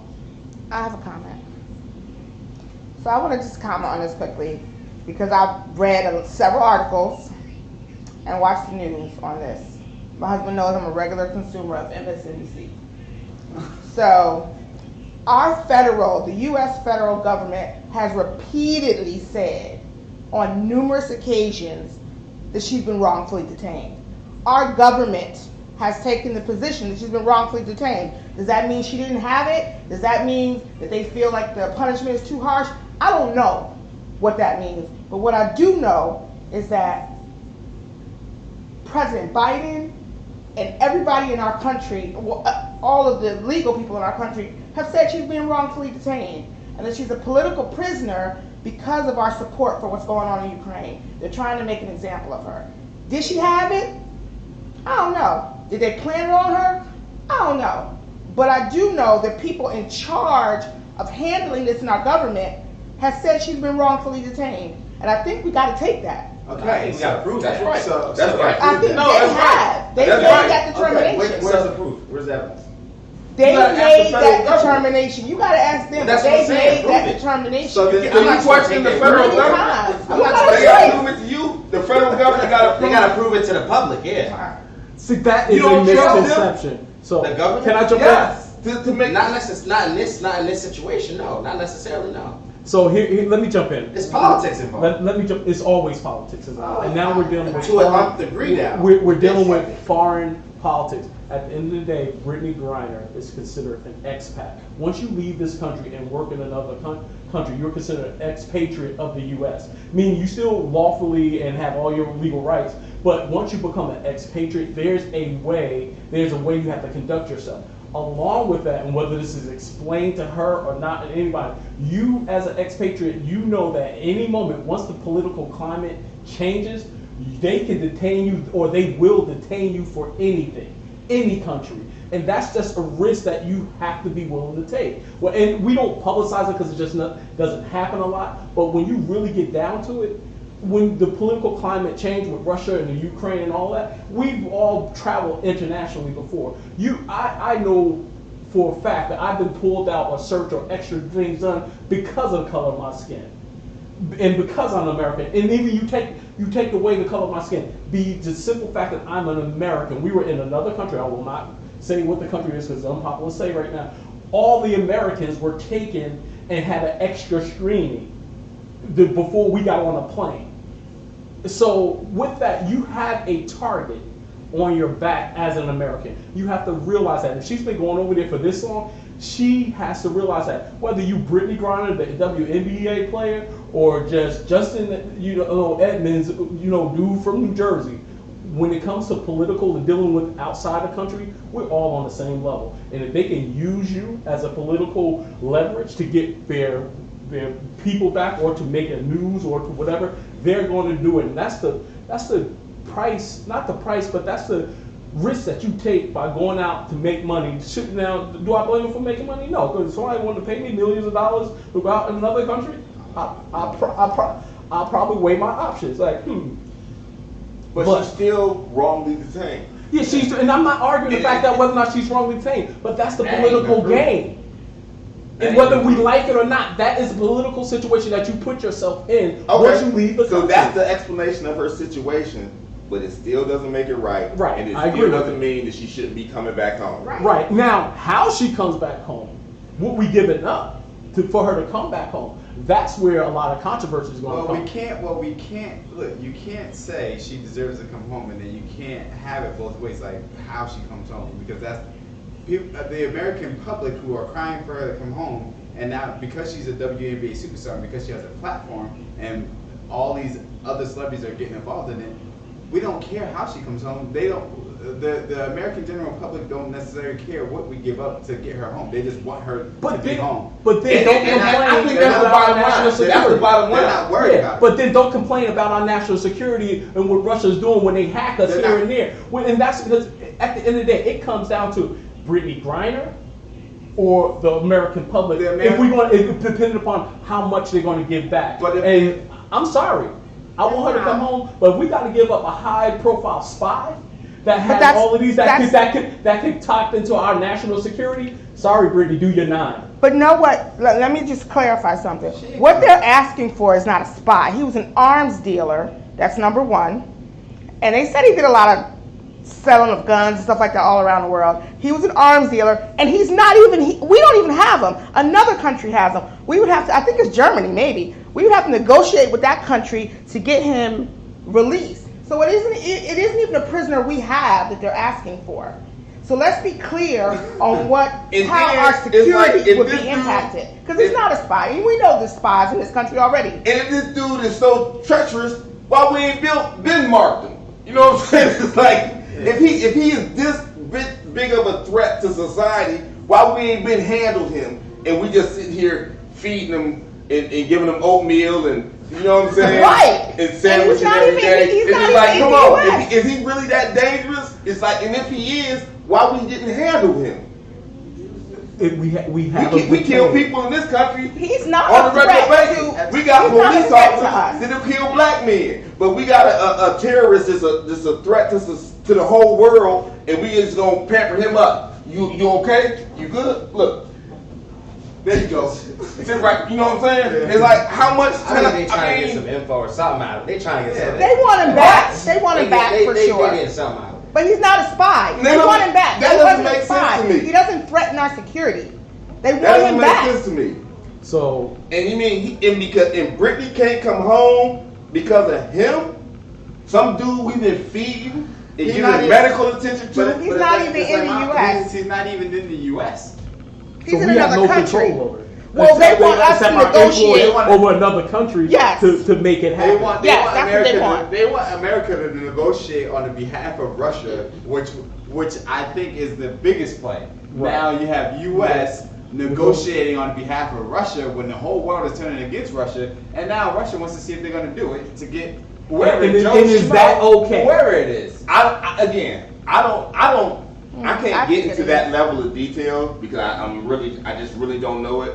I just look at it like this: you need to do what you need to do to get Brittany back home. Exactly. And that's the bottom line. That's the end goal. Like, people don't care how she gets home. They just want her home. They don't care what you got to give up. I don't want to hear no. I don't want to hear no hold up on no Russian spy mask. I don't want to hear no hold up on no Russian spy mask because one individual is not that slick that this should stop us from bringing an American home. Exactly. Because if it is, An American who come broke on the now. law. But we He have- knowingly broke the law. But we have bigger issues. What do you mean? America He has. knowingly broke the law. But You don't know that. We don't. You don't know that. But America has bigger issues. That's what she was and that's convicted of. It's on paper. In a Russian court. Yeah, it's still on paper though. In a Russian Until court. it's proven otherwise, that's what we gotta go with. No, So- no, we don't. so- That's a Russian court, not an American court. But to Uncle Sean's point, like this one arms dealer or whoever, we shouldn't be worried about what he can do. If we're worried about what he can, the treacherous stuff that he could do to jeopardize the national security of America, I think America has bigger issues if they were worried about that one arms dealer. So, But my point in is, Germany. my point is, why you ain't been marked this dude? And If he really that big of a threat to if he's society, out- why you sit up here feeding him? if You know what I'm saying? if he's housed Giving in him Germany. credit. So here's the thing, and I think this is my 100% personal opinion based off of my personal experience. We as Americans have been catered and just kowtow to, and we have an American perspective and not a world's perspective. And things happen every day within our national security that we don't know about, and they keep it from us because at the end of the day, Americans can't handle the truth. Americans don't know that just right now, you know, we got 10 cells that almost took out. So I'm hearing we do have old boy. So- I'm hearing we do have him and he's being held in Marion Sub. So he's being held here. So we have him. It's a lot more. This is bigger than just Brittany Griner, and it's a political thing. You said it earlier. We're the big dog, so we should be able to do it. And if we kowtow to Russia and give them that platform, how does that make us look? And our status We care about our our status within as leaders of the world or the free world, whatever you want to say, it's so many things that we don't know about that's happening behind scenes. We're getting, when I say minute information, the information that we I get agree on the 100%. thing, and it's not, you can't say I we just agree. bring Brittany home. No, that's what it costs. And don't be wrong. I'm saying that. I say that, and I understand that there's a lot that goes on inside, outside of that. I know it's not that simple. Mm-hmm. But what my point is, it's like you can't have Americans feel like if you leave a country, something can happen and you can't come back. Because Americans will not be leaving the U.S. if I feel like I can be a prisoner in another country and have no way to get back home. So let's take that for an example. Say Americans stop traveling because they feel unsafe to travel anywhere in the world. What does that do to the world economy? Kills it. It kills the world's economy. So now, hypothetically speaking, because I'm not a politician or anything, but so why not say, okay, if you don't give us Brittany Griner, we're bringing all Americans can't travel because we can't. U.S. can't negotiate to get you back on a reasonable negotiation. Reasonable negotiation. Well, I know I know you're in another country. So. No, exactly. As an American who lives in another country currently, I ain't coming back home just because America says come home. Right, and I get that, but that's the risk that you were willing to take for whatever reason. Your But family, and that's my whole point. But this she is- took a risk. And you ain't talking about she went over there and started shooting people. Right. She went over there and got accused of having marijuana in her luggage. And you talking about 9 years? When you put that into the minds of American people, they thinking, why would I travel internationally? Yeah. And Why would I once travel again, internationally? Then use that as leverage to be like, no, if America stops spending their money, the world economy will shut down. But you don't think Russia's gonna be like, all right, do it then. Bring all your Americans home. Because they know the Americans ain't gonna come out. Exactly. But once again, I want Brittany to come home, but I want to know the cost. I want Brittany to come home, but if America says, hey, you gotta come home so we can help get Brittany home, I'm sorry, I'm not coming back home. And yeah, you like Brittany can say where she is because I ain't coming home. But it's only because the way I feel about the situation. The way I feel about the situation is I have more faith in myself to not put myself in any predicament to get drugs planted on, to get detained in a country for obscene charges. I just got more faith in my ability to get myself out of the situation, not necessarily that America is going to have my back and get me out of that situation. That's your last resort, and that may be for the simple fact that you were in the military.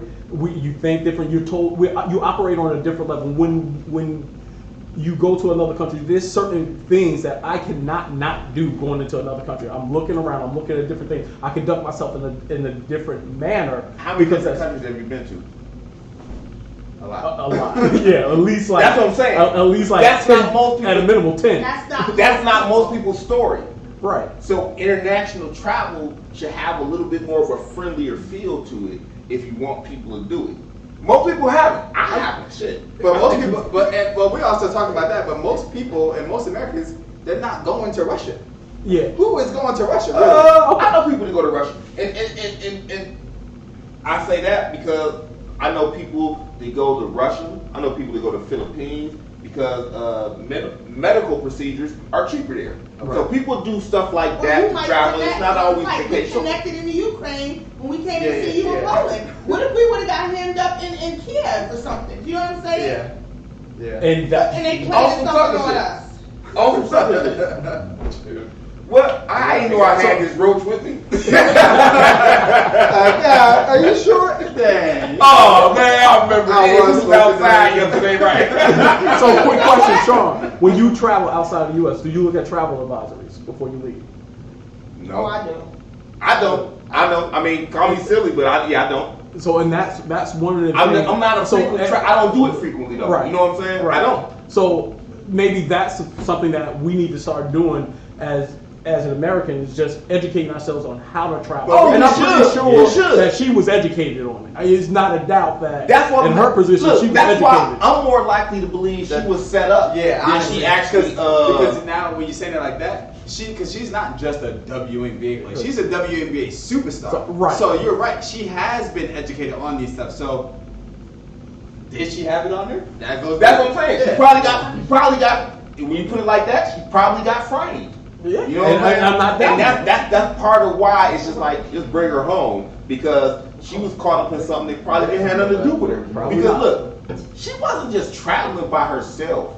It was several other U.S. players that were on that Russian team that were getting on that same flight with her.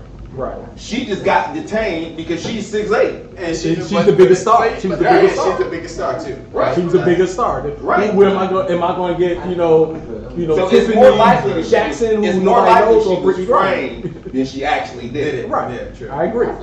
Yeah. Once again, I want her to come home, but I'm like, the cost can't outweigh. Okay, now let's take this. To me, there is no cost that can outweigh a innocent person being wrongly You say withheld. that. You say that. Because did you hear what we just You said? said probably, most likely. Now you're saying she's definitely innocent. I'm not saying she's definitely innocent. But if the federal but I'm just government saying says that it's she's more wrongly likely. accused. Yeah, and the federal government says she's And they didn't wrongly get her out of accused. jail. So Yes. how They're how you working gonna on do it. that? They're working on it. Okay, well until that happens, she's guilty. But let's take this in addition to With the- You would feel totally She went different through if the it was court somebody you process. really cared about. No, If somebody went you through the really court process. Have a lawyer.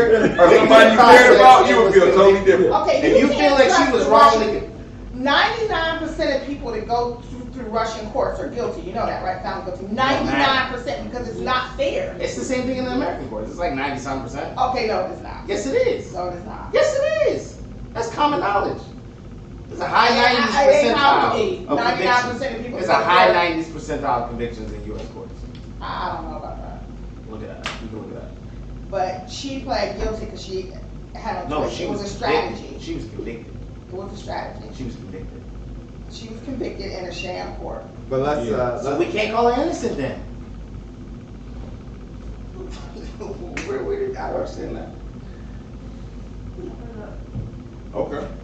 Okay. all right. Well, we can be done with this topic because this. Yes. It's, Yeah, I don't think we're gonna really reach a conclusion on this. No consensus on this it's topic. too I had complicated. another direction I wanted to take it. Like, does her situation force the WNBA to now look at the players and be like, we need to start paying them more so that they're not I don't think it can force them to pay him more because at the not end of forced the them, day, but like I think like it's becoming bigger.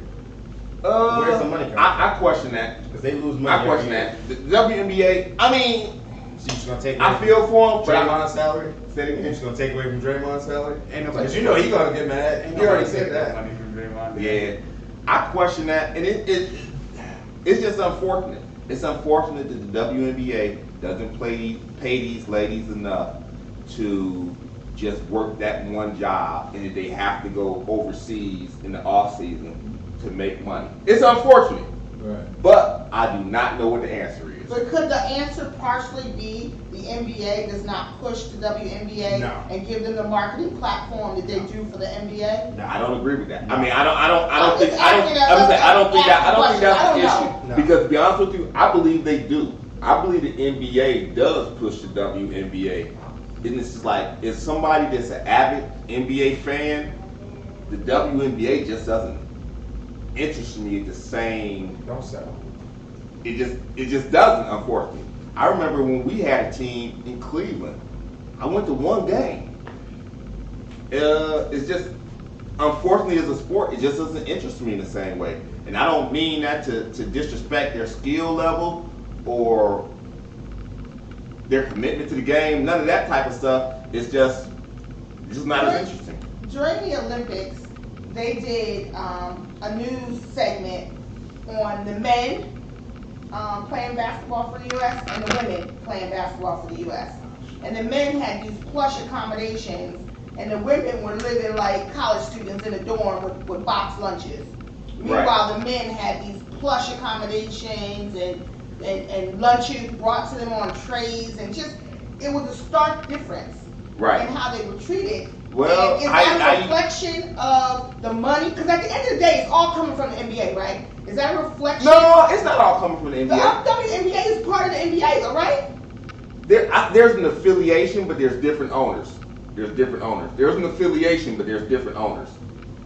So I don't know that they're given the same opportunity. That's just my opinion. I don't know. Well, they don't have the I know exact they same don't bring in platform. the same amount of money, but they also haven't been around for 50 years like that, or 60 years like the NBA has either. So. They've been around for a long time, They've though. been around for about 25 years. Yeah, I mean, it just is what it is. Including It's just women. like, Women don't go to the games either. right, women's basketball Yeah. just isn't as entertaining as men's basketball is. And again, I don't mean to, you know what I'm saying? I ain't trying to diminish Like the what it skill is. levels, because you have women that are very highly skilled, but just not as entertaining. And when you look at men's basketball, women are the biggest supporters Exactly. of men's basketball. Exactly. That's where the money comes from. Because women, it's been proven that women spend money. Men Women don't. spend money. Men go and spend you can drinking. argue that for every sport, though. Right, That was yeah, my right. that was And my that's why we that was came. my argument. Why the NFL has changed. Right. And the NFL is because sports leagues realize a couple of things when it comes to who their customers are. Women, you want women as your fan if you want the family. Women will have men come. Women will have men buy them jerseys. You know what I'm saying? Like, every way you put it, you need women to grow the sport. Women don't like some of the physicality that comes with the NFL because it's too violent, causing concussions. You hurting somebody's baby. You know what I'm saying? So it's just like the influence that a woman has on the sport is tremendous. It's tremendous. And it's just like that's the direction that the NFL headed in probably 20 years ago, where they said we're going to make this a more women-friendly sport and we're going to start catering and marketing towards women. So, Because that's their way of growing the sport. so to be controversial, and I'm intentionally being controversial. So, is it almost safe to say until women start supporting women basketball, is it fair for them to put that onus on Wow. on everyone else? So That's actually a very good point. Bill Burr said that recently. That's a very good point. That's a He very said, good where point. are all the feminists at all these basketball games? They're Yep, not there. Yep, there you But go. they on the street complaining about the pack. But you don't go. No, to that's the a very games. that's a You very don't know good none of the point. players. That's a very You don't good care point. about that. That's a And very I good would point. argue Ain't that nobody they with don't purple have the hair at profile WNBA. that the men have, and I would argue that Then who doesn't that have was a profile? something that the women of WNBA doesn't, and that was one of the goals before rest in peace Kobe Bryant died. that was his goal, to raise the profile of the WNBA and start going to those games and bring media attention and getting primetime games and things like that to raise the profile of the WNBA, to bring up viewership. But no one's gonna watch. But nobody. How you going? But the Kobe Take out Lakers versus Knicks for? No, I'm sorry. No, It's you not can't gonna work. No, you can't. That do was his goal. That was one of his Yeah, goals. you can't do that. And Kobe, no, Kobe's not delusional because Kobe can get the fans to go to those Yes. games because Kobe Bryant's at that game. They're not. Right. But then that's like, are you going to the game because Kobe Bryant's at that game and you're trying to meet Kobe, or are you going because you actually want to sit You're there? going because he's exposing you, right? If you've never been to a WNBA game, you might go to the first one because Kobe's there. You might go to the second one because you realize, hey, I like that. I like Candace Parker. I like Skylar Diggs. No. I like blah, blah, blah. Now I'm going to go to the games. And I like everybody that you name. I like everybody that you name, but I still don't watch the game. You know I'm a sports fan. We like them for I'm a reasons sports other than fan. basketball. That's why we like them. But no, Okay? We don't go to watch the game. I appreciate the games even, but it's just still, it's like, I don't know what it is, but there's something missing. And So- but out of all those, There's something missing. To I'm a sports fan. To Sean's point, let's look at women's basketball and women's soccer. Women's soccer has over the last but soccer, 10, 15 years. Soccer is soccer is a global Soccer is a sport. But global, That's soccer different. is a global sport. It was a global men's sport up until like 10, 15 years ago, specifically in the U.S. Women's soccer has taken off tremendously. Well, soccer in the U.S. has taken off. It's, tremendously. but women, in particular, women's soccer. Winning the Olympics has helped. And winning the Olympics has helped. And the women won in the Olympics. Here's the thing, just to be honest, I would watch a women's soccer game before I watch a WNBA game. Yeah, I would too. I would. No, I would. It's more interesting, and that's to your point. I would It's too. something missing to your point. Definitely. It's something missing from women's basketball. But what we're saying is the soccer being a global sport.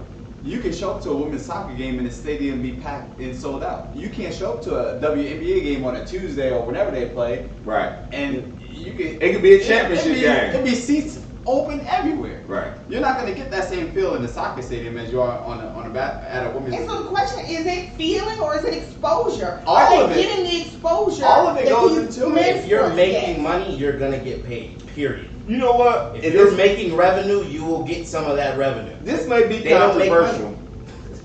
This may be controversial, and I usually don't speak off the top of my head because I try and think about things before I say them. But this is a relatively new thought. Is it because in the WNBA you have women trying to act like men versus women truly playing the game in a feminine standpoint and being themselves? That's true. That is an aspect. I'm posing the question. You wanna play like I'm posing the question. I'm posing the question. Oh, you know what? That's a good point. Let me throw something I'm in posing there. the question. You remember when Brittany Griner said that she could beat DeMarcus Cousins one-on-one? Uh-huh. You think he was happy about that? No, but that's going down. No, it's not.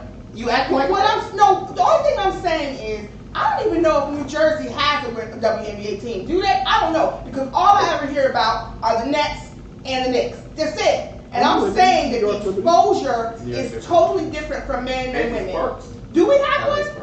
LA Sparks. No, the Do Mystics, it? the New York Do it. Mystics. The New I didn't know that. There's two New York I know teams. The New York Liberty. Liberty. Never New York have I Liberty. seen a commercial ever. Have I seen a commercial for women? Because they don't make no money. Where the money gonna come from? Everybody's advertising. but that's Exposure. What? Marketing and exposure. I've never seen a commercial for WNBA. I have That's personally. but Locally. Supply and demand. Who won a championship last year? The, I have no idea. Well, then, How you going to expect to get a commercial slot? slot? You don't even know. What else? Chicago? Because they don't publicize it. might have been. Candace Parker, See? I know she wasn't, but that's no. I don't know. I think that's all the same point, though. I think that's all the same point. We Oh, don't know. You don't think if the Knicks won the NBA Finals, it'd be all over? Oh. All over what? Yeah. We don't even know about the teams in the Because the everybody WNBA loves the teams. Knicks.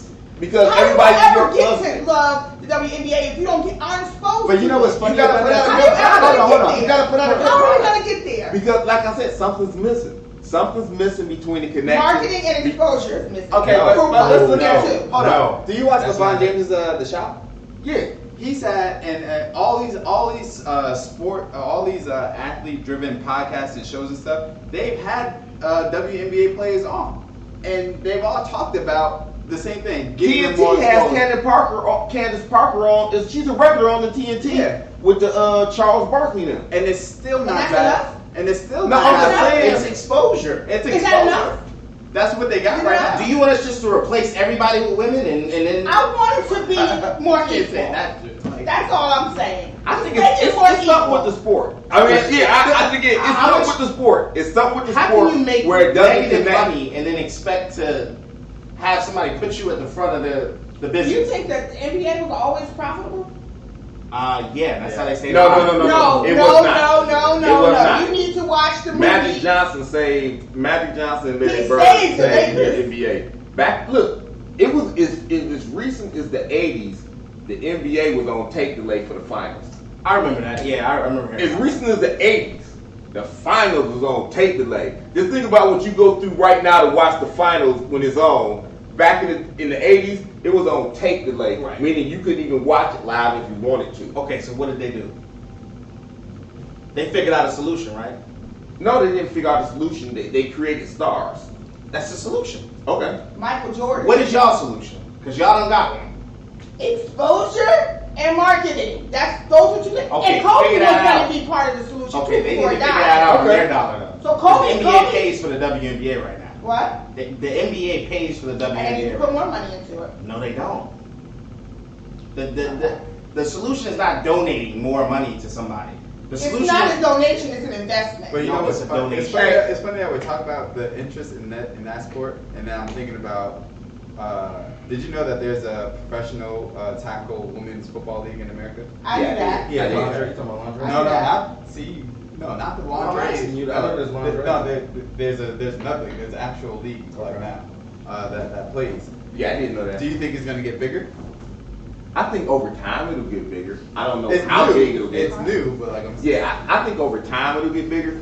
I don't know how big it'll get. Today? But look at where it started. What Justin said. It started with them playing in lingerie. But to be honest What with do you, you do? Put some clothes on? I question how big it'll get simply because of the WNBA and how big it has not gotten. You know what I'm saying? That's what Hey, look, at the end of the day, women's sports will never trump men's sports. It will never happen. I'm not saying You're talking trump about the anything. best athletes I'm in the saying world. Make it a level playing field You and see can't. if you get You and see can't if do you that. get the viewership you want. That's That all will I'm never saying. happen. I think part of it That will too never is happen. people don't I see know. women the What do y'all? same way they see They write men. things like People y'all. want to see. I don't want to see I'm them. gonna hold back some of my Stay that way comments. because they don't want to put the money into it to make it You relevant. talking too much truth. What? Hey, this ain't my podcast. So look, other thing, as we transition into another topic, and again, we're gonna wrap it up with this one, but I think this is a full one too. Is we want to talk about the NIL Okay. and name, image, likeness, and the impact that it's having on college sports, or just on sports. Period. The impact it's having on I think it's having a phenomenal impact on sports in general because that makes it more realistic for athletes who know that they're not going pro, but you still have the opportunity to make money beforehand. Okay. But with the caveat to that is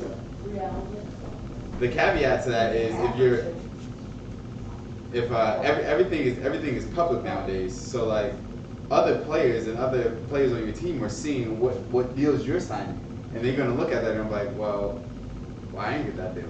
Right. Why did not? I get it, but then now you're gonna have. Does that take away from the athlete who are getting these big time deals, and now they're gonna be like, hey, do I now lack?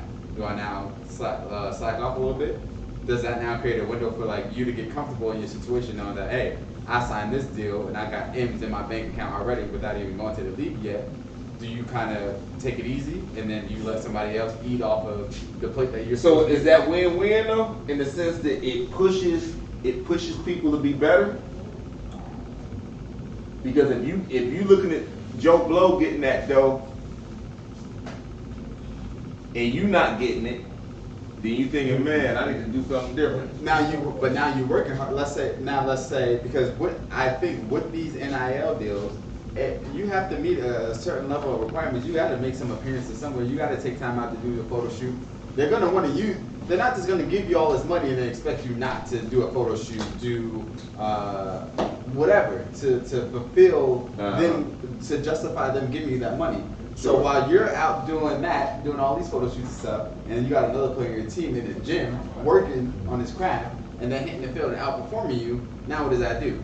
That the person who signed you to that NIL, they can't take it away. Like, well, you didn't live up to the hype. Now I'm going to give it to your teammate. You already paid him. Right. So he already has M's in the bank. So even if you let him go, and that is the case, he's like, I got M's, and you gave me a ring. You know what I mean? No, that's true. So it's like, all right, and then you just get back to the gym, and then that next year you're just like, all right, now I'm in the league. So you can still go to the league, but it's just, I don't know. It's a funny concept right now, but I think athletes should definitely take advantage of it right now, because once they figure out the balance in it. Sure. So when you say they figure out the balance in it, you talking about the companies that are actually giving this money? Yeah. And I can see that. I think they'll start to figure it out, and they'll balance out, and then they'll sign these athletes to more realistic stuff like that. Because you look at Bronny. Bronny just signed with Nike, Beats. Mikey Williams signed with Puma. Well, he probably a bad example because he's LeBron's son. True. Because he got that working in his favor. Mikey Williams signed with Puma. Okay. He got M's in the bank, and he's in high school still. Wait, who is he? He's a high school basketball. Ronnie's old mate. Blue Chips. Old teammate. Okay. He going to so college next year, is he eating off of Bronny's name though? No, he can ball. He nice. Well, okay. I mean, he's ranked, I think, Yeah, his 40 or something. his rank is dropping. So Okay. he got known off of playing with that Blue Chips AAU team that he used to play with. Yeah. But yeah, I mean, there's a couple dudes like that eating that ain't really. What about football though? How does it play into football in that world? I just think football is one of those things where you got it or you don't. But I'm talking about in getting these deals. The bigger deals are going to the bigger players. Okay. So the bigger players are the ones that are signing 17 NIL deals, 18, 19, 20 NIL deals. It's not just to one company; it's to all. Oh, talking about multiple deals. Yeah, you're not just restricted to signing one NIL. That's You true. can sign as That's many true. as you want. So they're out here just getting clothing deals. This company, this apparel company, this car company, this whatever. So they're just racking up millions and millions of dollars before they even see the NFL. Right. But some of these dudes, whether you're an all-star player or not, some of these dudes, some of them are going to get all these NIL deals, and they're going to get complacent, and they're not going to produce on the level that they produced at in high school, because now you're eating and you're feeding your family. You don't have to worry about the little the check that you get from the NCAA, whatever the little stipend that you get and you send it back home. Now some of them got M's in the bank, and they're taking care of their family already. So it's just like, what's the appeal to the NFL? It's going to be a lot of. Besides just no, that makes sense. It's going to be a lot of Sebastian Telfairs out there. You know what I'm saying? You know what I'm saying? Yeah. Right. So. Yeah, I just think it'll balance out, but I think the dudes that are taking advantage of it now, some of them are getting over hand and fist over what their ability can produce at. Right. And the same thing with football too, with the whole transfer portal and all that stuff. I mean, as soon as you open that up, now you can transfer from one school to the next because you're not getting the playing time, because you're not performing well, or whatever the case may be. But it's just too many. I think they're giving them too much right now. They're opening up them to too many things. Sure. So it's like, oh, I don't like it here. Oh, I don't like this coach. I know I made the commitment to sign with this school, but now I can enter the transfer portal and get picked up. So I look at it like this. I look at it like it's good for the player, bad for the game. True. Because look, the players are going to get some. It's not going to happen to all of them. A lot of them are going to get complacent. Right. So and then it's just like, as a player, you can find, like, when you commit out of high school, maybe it doesn't work out. Maybe the head coach ain't there no more. Whatever. Yeah. It's like you can find a situation that works for you. Yeah. In your skill set, and I think that's good, because you have dudes that can maybe are very talented, and they commit to a school, and it just doesn't work out for whatever reason. Yeah. You know what I'm saying? Yeah. So it's like, I appreciate the fact that the guy can have an opportunity to go to another school and try it somewhere else. I agree, But now if you get on your third transfer, you probably, you know what I'm saying, there's probably something else going on. Yeah. And then looking at it like that from that standpoint, but the difference, I think it'll have more of an impact on college football versus basketball. Yeah, I do too. But okay, but even having said that, look at a guy like Justin Fields. He was a dude that used the transfer portal. Look at Joe Burrow. Yeah. Look at Joe Burrow. But look at that quarterback room when Joe Burrow was at Ohio State. That shit Man, was it crazy. makes me mad when I look at it. It was crazy. It makes me mad at Urban Meyer. Because how did you have Joe Burrow on the bench all them years? And you going with JT Barrett? Really? So one dude's a Pro Bowl quarterback. The other dude is probably selling cars somewhere.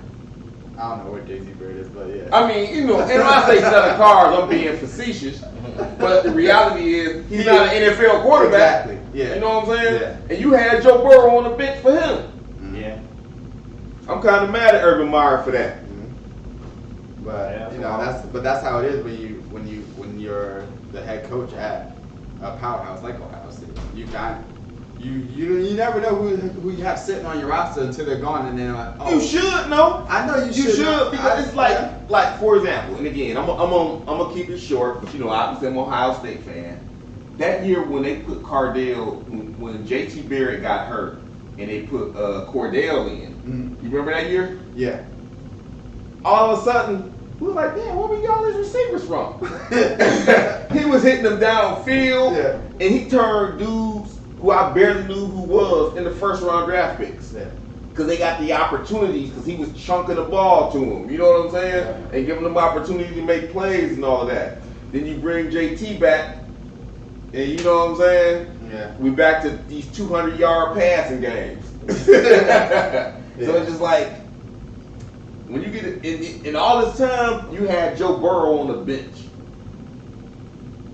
And from what we see from him in the pros, in Louisiana, in the LSU, we know he would have been chunking it. Yeah, but you gotta think too. The situation of Joe Burrow sitting for that long, that creates a chip on your shoulder. That makes you work 10 times as hard, and that makes you want to go to the end of the transfer portal and prove your worth even more. So all of that, it's all about what you go through that kind of makes you. I mean, all that is true. But Because it's just like, he could have easily got an opportunity at Ohio State, and yeah, it could have been all right. It could have been decent, but I don't think it would have been as great as him going to LSU and having that season.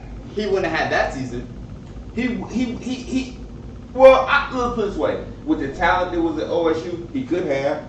Like the talent, But look at the talent at LSU. He had Justin Jefferson. He had Jamar Chase. Okay, so I need to name receivers for OSU at the time because we had studs too. I know, You know what I'm saying? but you ain't have that. Okay, so let me see. At that point, who did we have?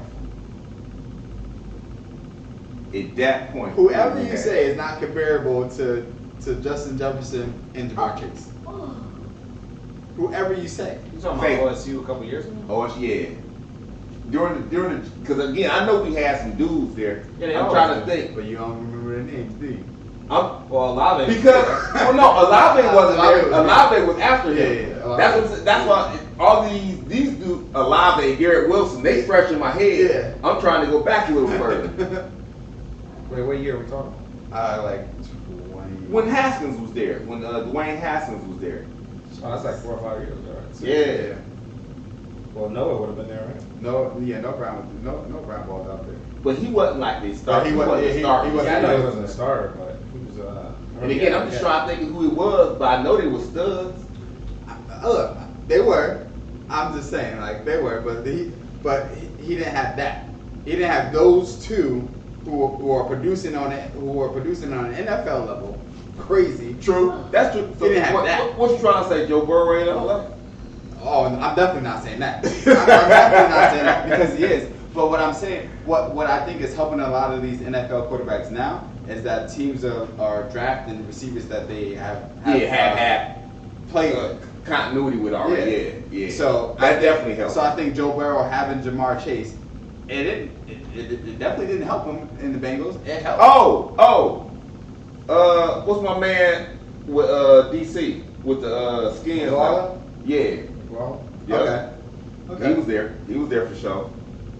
there was somebody else though. There was number one. Look, Ohio State always. I know. I just can't remember. Ohio State always has a handful of sub 4.3, 40 receivers who can just ball. Right. That's just the thing. Right. So they always do a good job in that. It's just too many of them. It's like you said. It's just too many of them. That's what I'm trying to think for a minute. I'm drawing a blank. But I just know Joe Burrow had Jamar Chase and Justin Jefferson at that one time, and you just can't beat that if you have those two. Sure. But hey, we had a real good broadcast. Great show. Again, I want to give my co-host opportunity. Your podcast again? Hey, yeah, one more time. It's the Lost in the Game podcast. You can follow us on Instagram at Lost in the Game podcast, and you can listen to all episodes on Apple Podcasts, Spotify podcasts, or wherever you listen to your podcast. Jay Evans? My Instagram is the Justin Wayne page on Instagram. Give me a follow. Yeah, thank you guys, man. Hey, and at the end of the day, you know what we doing? We talking sports.